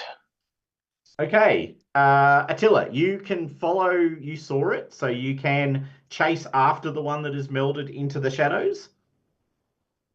I am going to chase after the bugger that ran away. Okay, make a swing with my pickaxe because I love the sound of crunching chitin. Yeah, that's the way to do it. And ooh, nice. Okay. Crispy. 2 successes. 2 points of damage. Yeah. Nice one. I could push it if I want to, but I'm not going to. You could push it if you wanted to. However, you do cause 2 points of damage, so it has seen better days. All right, Verloff, I think you are next. Okay. So there's 2 targets. No, there's only 1 target as far as you're concerned, because I don't think you made your perception check, did you? I did. I got 2 successes. Oh, then by all means, there are 2 targets, but they're quite spread apart. Also, you need to reload your weapon. Yeah, can I do that as a quick action? Or is that going to be my whole round to reload the carbine? I think it's going to be the whole round. Okay. Can I swap to my pistol then? Yeah, that's kind of what I'm imagining. Okay. Yep. So I can't. Swapping's always faster than reloading. We all learn this in Call of Duty. Yeah. Oh yeah. And in Chow Yun-Fat movies. All right. So, there's a call out to something I can track. Yeah. Excellent reloader. Reload is an action. Yeah. Yes, it is an action, and it is not a free action. So yes, drawing your weapon is a free action. However, so you flip to the pistol. Flip to the pistol. All right, let me flip to the pistol. And which one are you shooting? The one that's near the bird, or the one that scuttled off into the darkness? If I shoot the one near the bird, is there anybody that I would have to possibly hit or have to worry about?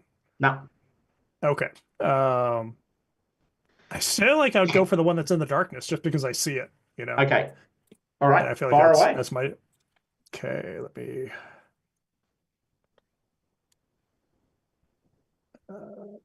Pistol. There we go. Okay. Blam, blam, blam, blam, blam, blam. So I still get I don't get a +1 because it's not a long arm. It's a short pistol, right? Correct. That is correct. It is not. Oh. Bless you. Okay.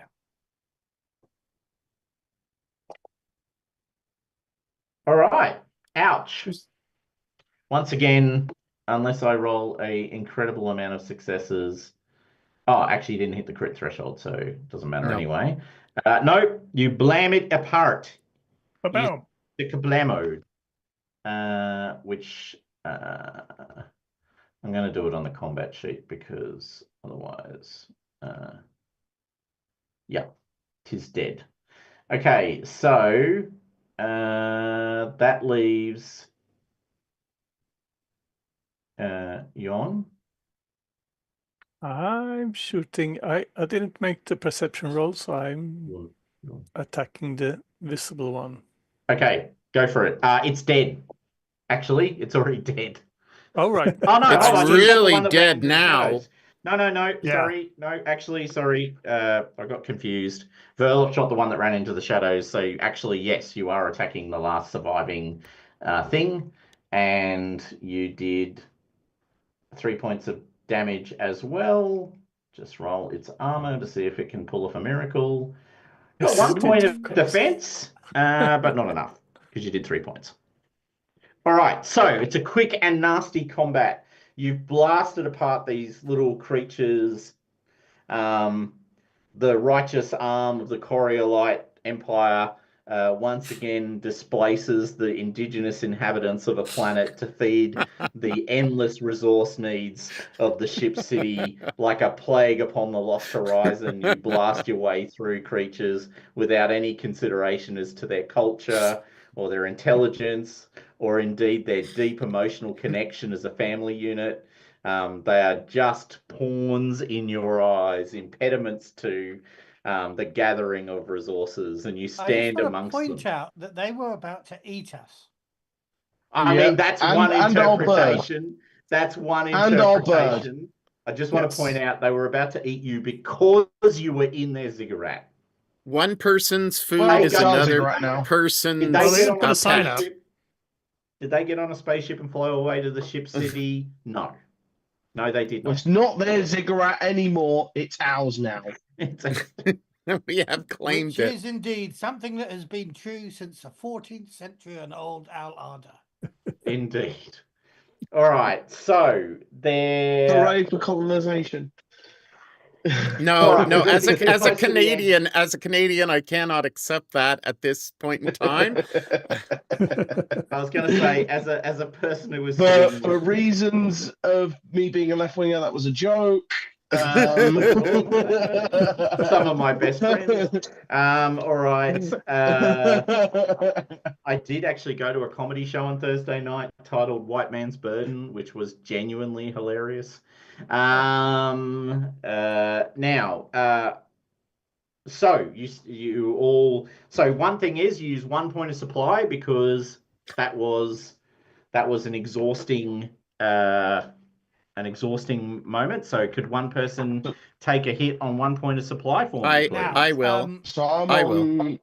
I have. How do the rules on guns work? So 14. Yeah, I'm just about to check what low capacity means.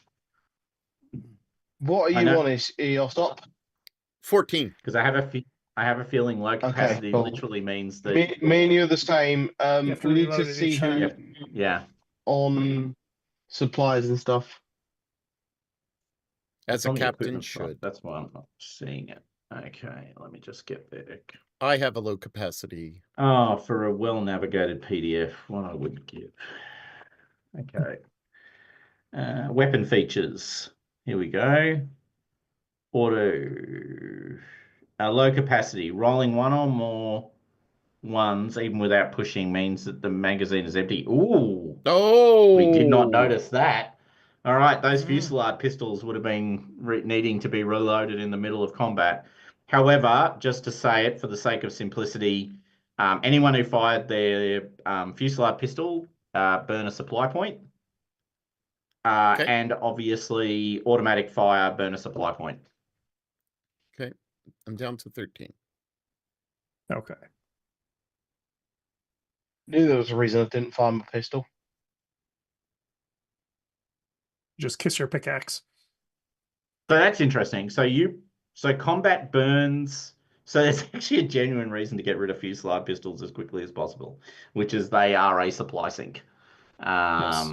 They will. There's a genuine. I'm going to upgrade my pistol as quickly as possible to something that isn't low capacity. High capacity means, by the way, that you roll a 4+. You roll at the end of combat. If you roll a 4+, there's no need to reload. Obviously, standard capacity means you need to reload it at the end of combat, and low capacity means if you roll a 1 on the attack, even without pushing, the magazine empties in that fire, and you need to reload it before you can reuse it. So you you shoot the bullet, and then you go, shit, I'm out of bullets. You have to reload it in the combat. That costs you a supply, and it burns you in action. So low capacity weapons are actually pretty heavily nerfed, for want of better language. Useful to know. Okay. I only fired it once, and I didn't get any ones. Yeah, but you'd have to reload it at the end of combat anyway. That's true. Okay. That's my point. I can't see my records for my shooting. Yeah, it literally says under standard ammunition, if you have fired a weapon in combat, you just reload when the fight is over, spending 1 supply. The difference for low capacity is you're rolling every time you shoot it to see whether you need to. You're reloading it every time you shoot it, basically. All right, so it's a genuine supply sink. Okay, so you're standing there in this blight zone. Obviously, Yasina, you've been injured with 4 points of damage. But first of all, can I get everyone, please, because this is where we're gonna pause. Can I get everyone to make their first blight resistance check with their suit? If you get no successes, you take 1 point of heart damage.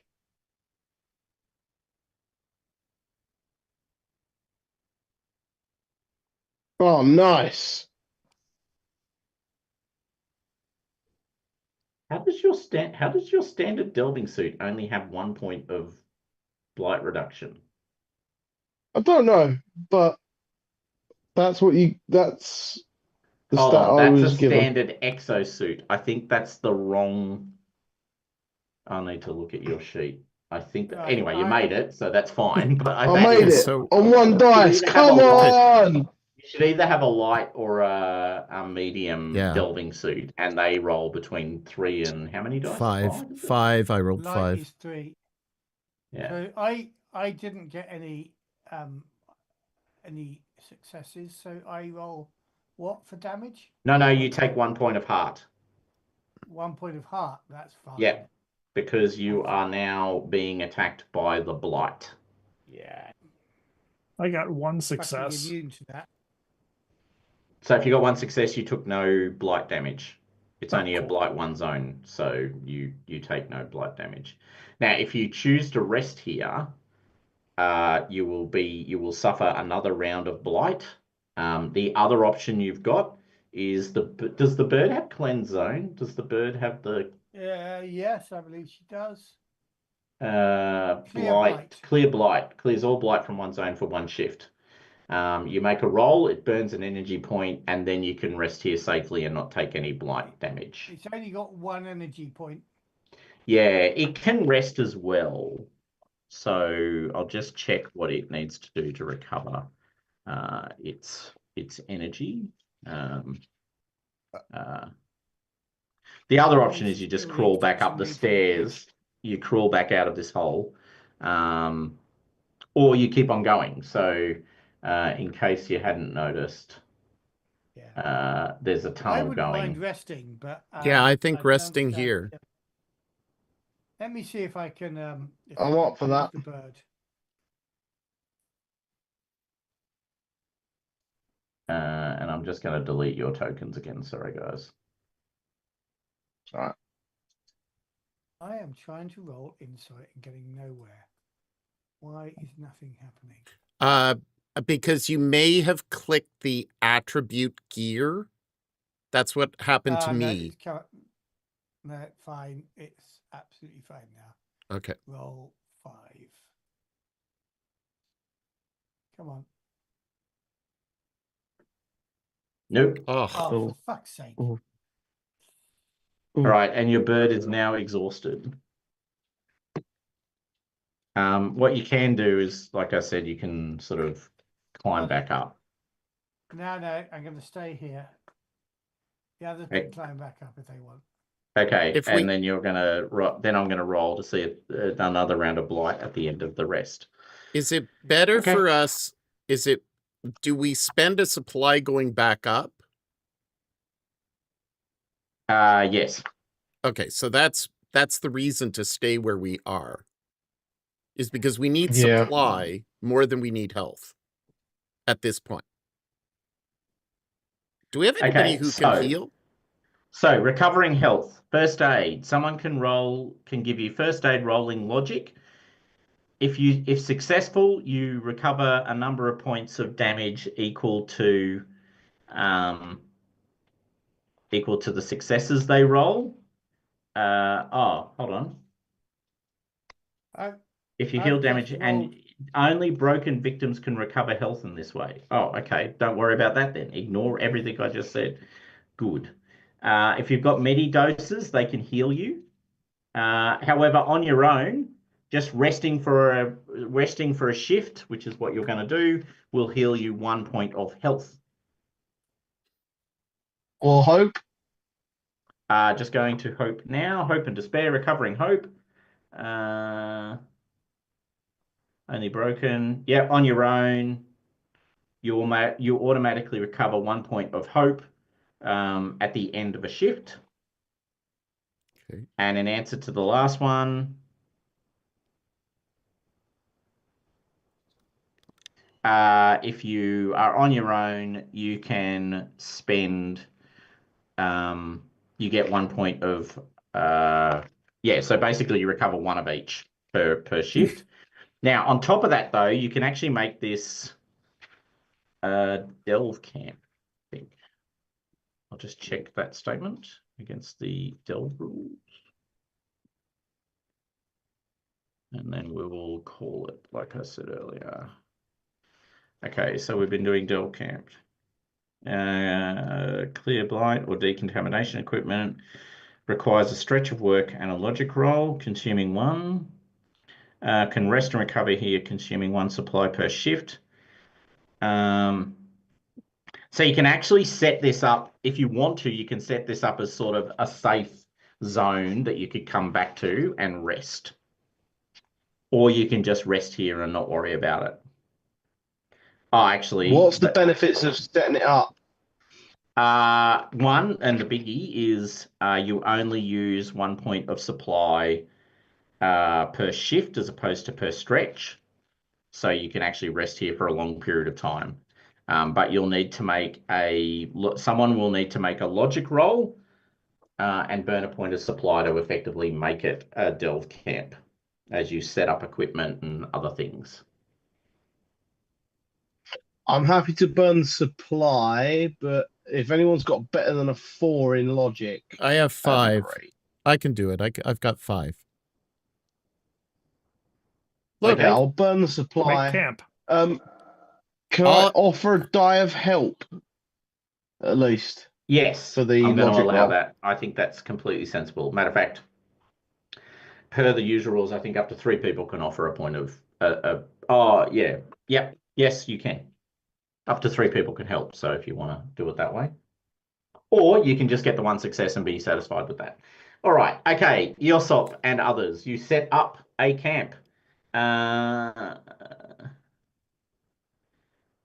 There's no bonus for extra successes. Nope, there's no bonus for extra successes. So you now have a camp, which means all of you can recover. You spend 1 shift resting here. All of you recover 1 point of hope, 1 point of health, and 1 point of heart for resting in the zone. Can I pull out my deck of cards? You can. And you can also pull out any other thing that you want to use to do. So some people also have, I believe, alcohol, which will also allow you to recover things. But yes, you can pull out your deck of cards. I can offer those to Attila, who I think is low on health or low on hope. Hope, yeah. Yeah, so I can loan you my deck of cards. That'll give you an extra hope point back. And I am going to start reading some rare poetry. Awesome. And that will also give you back a point of hope. You might want to ask around, because I actually think Yasina had less hope than Attila, by the way, just to make a small side point. I've now down 2 hope. I've got 5 because of... Oh, you're down 2. Okay. I have only 3 hope left. Okay, Asmira has only got 3 hope left. I will play with my... If you want to give the deck of cards to Asmira instead of me, that's fine. Okay. And then I also have some alcohol that restores a point of hope. Love it. So who wants Give that? it to us. Because I'm back to full hope, because I was lost only 1 point of hope and then got it back at the end of the shift. So I don't need either of these right now. Question. Would consuming a dose of orchid dust restore some hope? I'm glad We're always you asked. back to the poem. We're always back to the dust. Always. What I particularly love is we're surrounded by blight. We've just cleared the blight from this area. No, we haven't cleared the blight from this area. Sorry, you failed. I'm going to give it to you because otherwise it'll become too complicated and I can't be asked. Dust. Dusty goodness. Stick it on my nose and here we go. Woohoo! Orchid dust. No, it will not. I won't do that then. No. Okay. All right. Who am I reading my poems to so that they get the extra point of hope? Who wants an additional point of hope? Yeah, I'll do that. All right. Okay. So at the end of the resting period, and I am cheating here because technically the Delve camp can only be set up in a blight-free area. So I'm actually just for the sake of the mechanics going to grant you the blight-free area just because I want to kind of end in a place of some safety for you guys. So GM Fiat. I didn't find out whether the bird recovers the bird rules. The bird rules. Was the bird injured? No. Oh, yeah, it was. Yeah, no, it was. It took some health as well from an attack. But bird. the question was how much energy does it recover? Bird movement, bird companion, bird communication, losing control, bird energy. Oh, it recovers all of its energy after one shift of complete rest. Oh, nice. Perfect. Okay, so it goes back to full energy at that point. It's got that big bird energy. It has a very bright yellow plumage coming through right now. Okay, so on that note, that's where we're going to stop for today because it's 9:00 a.m. my time and I'm going to go out with the humans. Final round of thoughts, though, in accordance. So you're resting here, but combat's quick. Be my first comment. Combat is actually very quick. Combat. It's not complicated. There's a very light set of rules, which I personally appreciate. Anything from you guys? Any thoughts? No, I've got a question for everybody. Could we all get together in the upcoming week to have a bit of a discussion about this before the next episode, or should I find other content for the next episode and we'll do it in a couple of weeks' time? I am okay either way. Yeah, I'm okay either way. Are we ready to? Do we need another one under our belt? I'm asking. That's a part that's sort of wrapped up in the question I'm asking you. We've only done a little bit of delving, so maybe not. I don't know. What do you all feel? Well, I mean, and you don't. It's entirely voluntary. You don't have to be there. But we did. Oh, I'm ready. I'm ready to talk about it. I think the bigger question is, you're not able to make it next Saturday.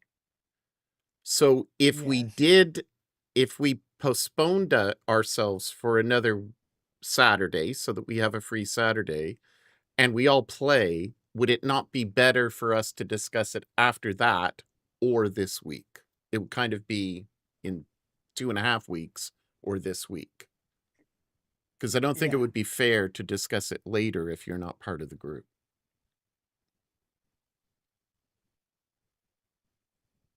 Okay, let's leave it. Let's leave it for a bit. I'll get some other content up for next week. I'm sure I could get something.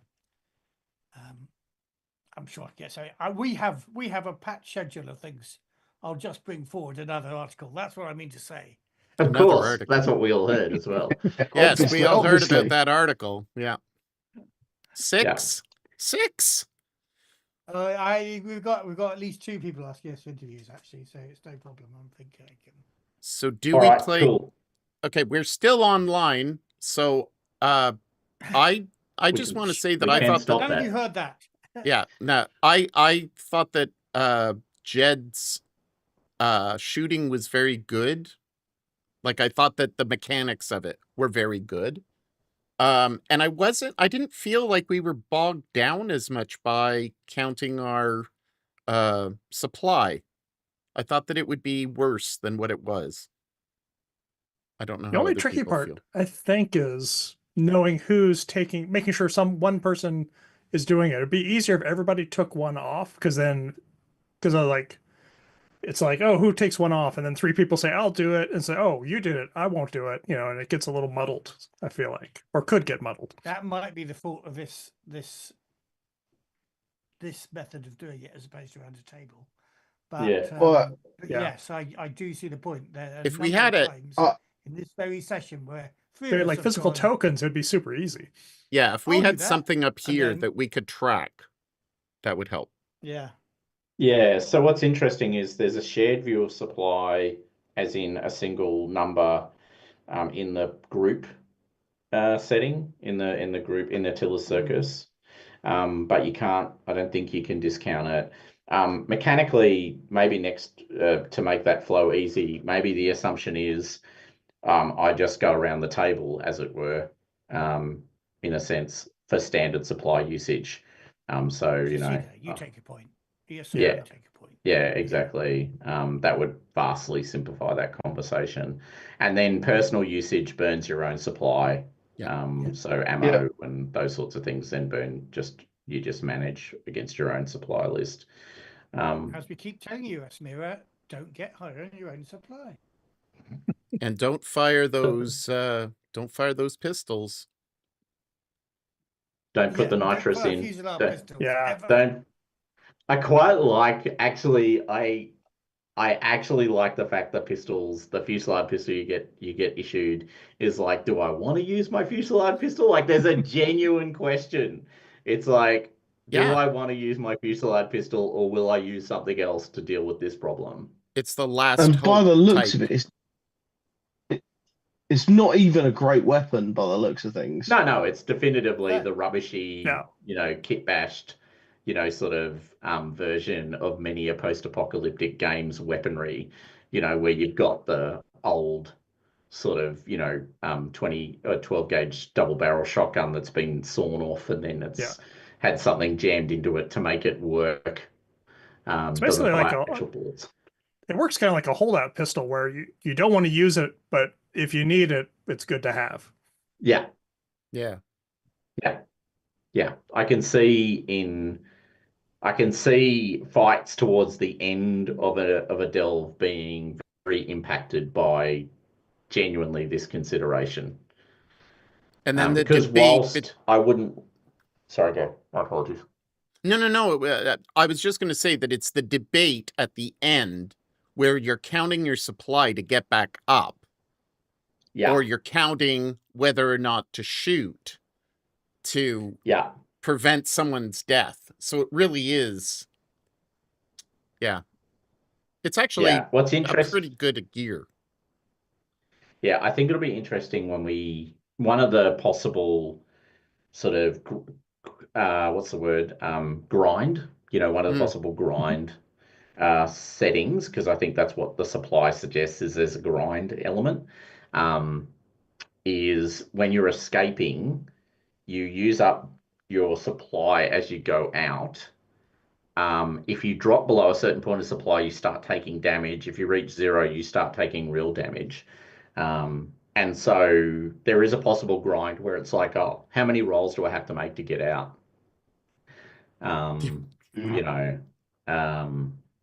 Anyway, because at certain points you're going to run out of supply as you move up. That's when it'll get nasty. That's actually when a party that's representing that sort of last bit of supply could become quite interesting, because it's like, well, one of us has to go to 0. Who's going to go to 0 first? And do you start going, I'm not taking a hit for the team because I'm going to hold on to my supply as long as possible to get out of the thing, which would actually be a genuine possibility with your group. Just as a small side note. I think before we get low on supplies, we kill one and take and share the supplies from that person, and we'll be just fine. Exactly. Yeah. If someone dies at the bottom, that's extra supply for everyone. We just draw straws then, yeah? Yeah, it's classic explorer motif. I'm seeing it, like that desperate struggle to survive and get out could become quite nasty. It would be interesting to role play that out, actually. Normally, I would suggest because in the One Ring, for instance, you don't re-roll the journey to get back home. It's just assumed to have happened. and you don't make any of those rolls. But actually, there's a little bit of a temptation to play that out in this game, just to get that kind of, particularly if you had lots of supply, I wouldn't bother. But if you had only a little bit of supply, I'd be really tempted to role play it out, to see people going, actually, I'm not going to go to 0. You should go to 0, and watching characters backstab each other to survive as they make it out the hole. An interesting observation is I actually felt tension and scared when we lost the bird. And I mean, for a role-playing game where we're just delving and we've just started and we've already lost control of the bird, it just shows how precarious and how much we rely on that bird. So I thought that was very good tension. Yeah, it was good. There's the loss of control rule that I thought it was more fun. And actually, to be upfront, I was building on the fact that all of you had, I can't be surprised, I've got extra look at. I thought, how am I going to introduce these goddamn beasties? And then it was like, you failed the roll on the bird. Well, there you go. That's convenient. So no, that worked actually really well. All right. Well, cool, guys. Look, another fun session though. Absolutely. Game continues to be very easy to run, and I am not using as many encounters as they suggest. So technically, you're meant to make a hazard roll every time you don't encounter, like every time after every movement. I think that will become very sort of repetitive, so I'm going to avoid that and just deploy the hazards as I see fit. But otherwise, I think that works really well. Especially if every delve roll fails, with lots of encounters, I guess. Yeah, exactly. And each one burns supply. Yeah. So and then all we end up doing is to go down fast. And then we'd be heading back up and we wouldn't accomplish our goal. And so, but well, exactly. I think I'm going to end the stream here, and everybody can wave, and we'll see you whenever we're on again.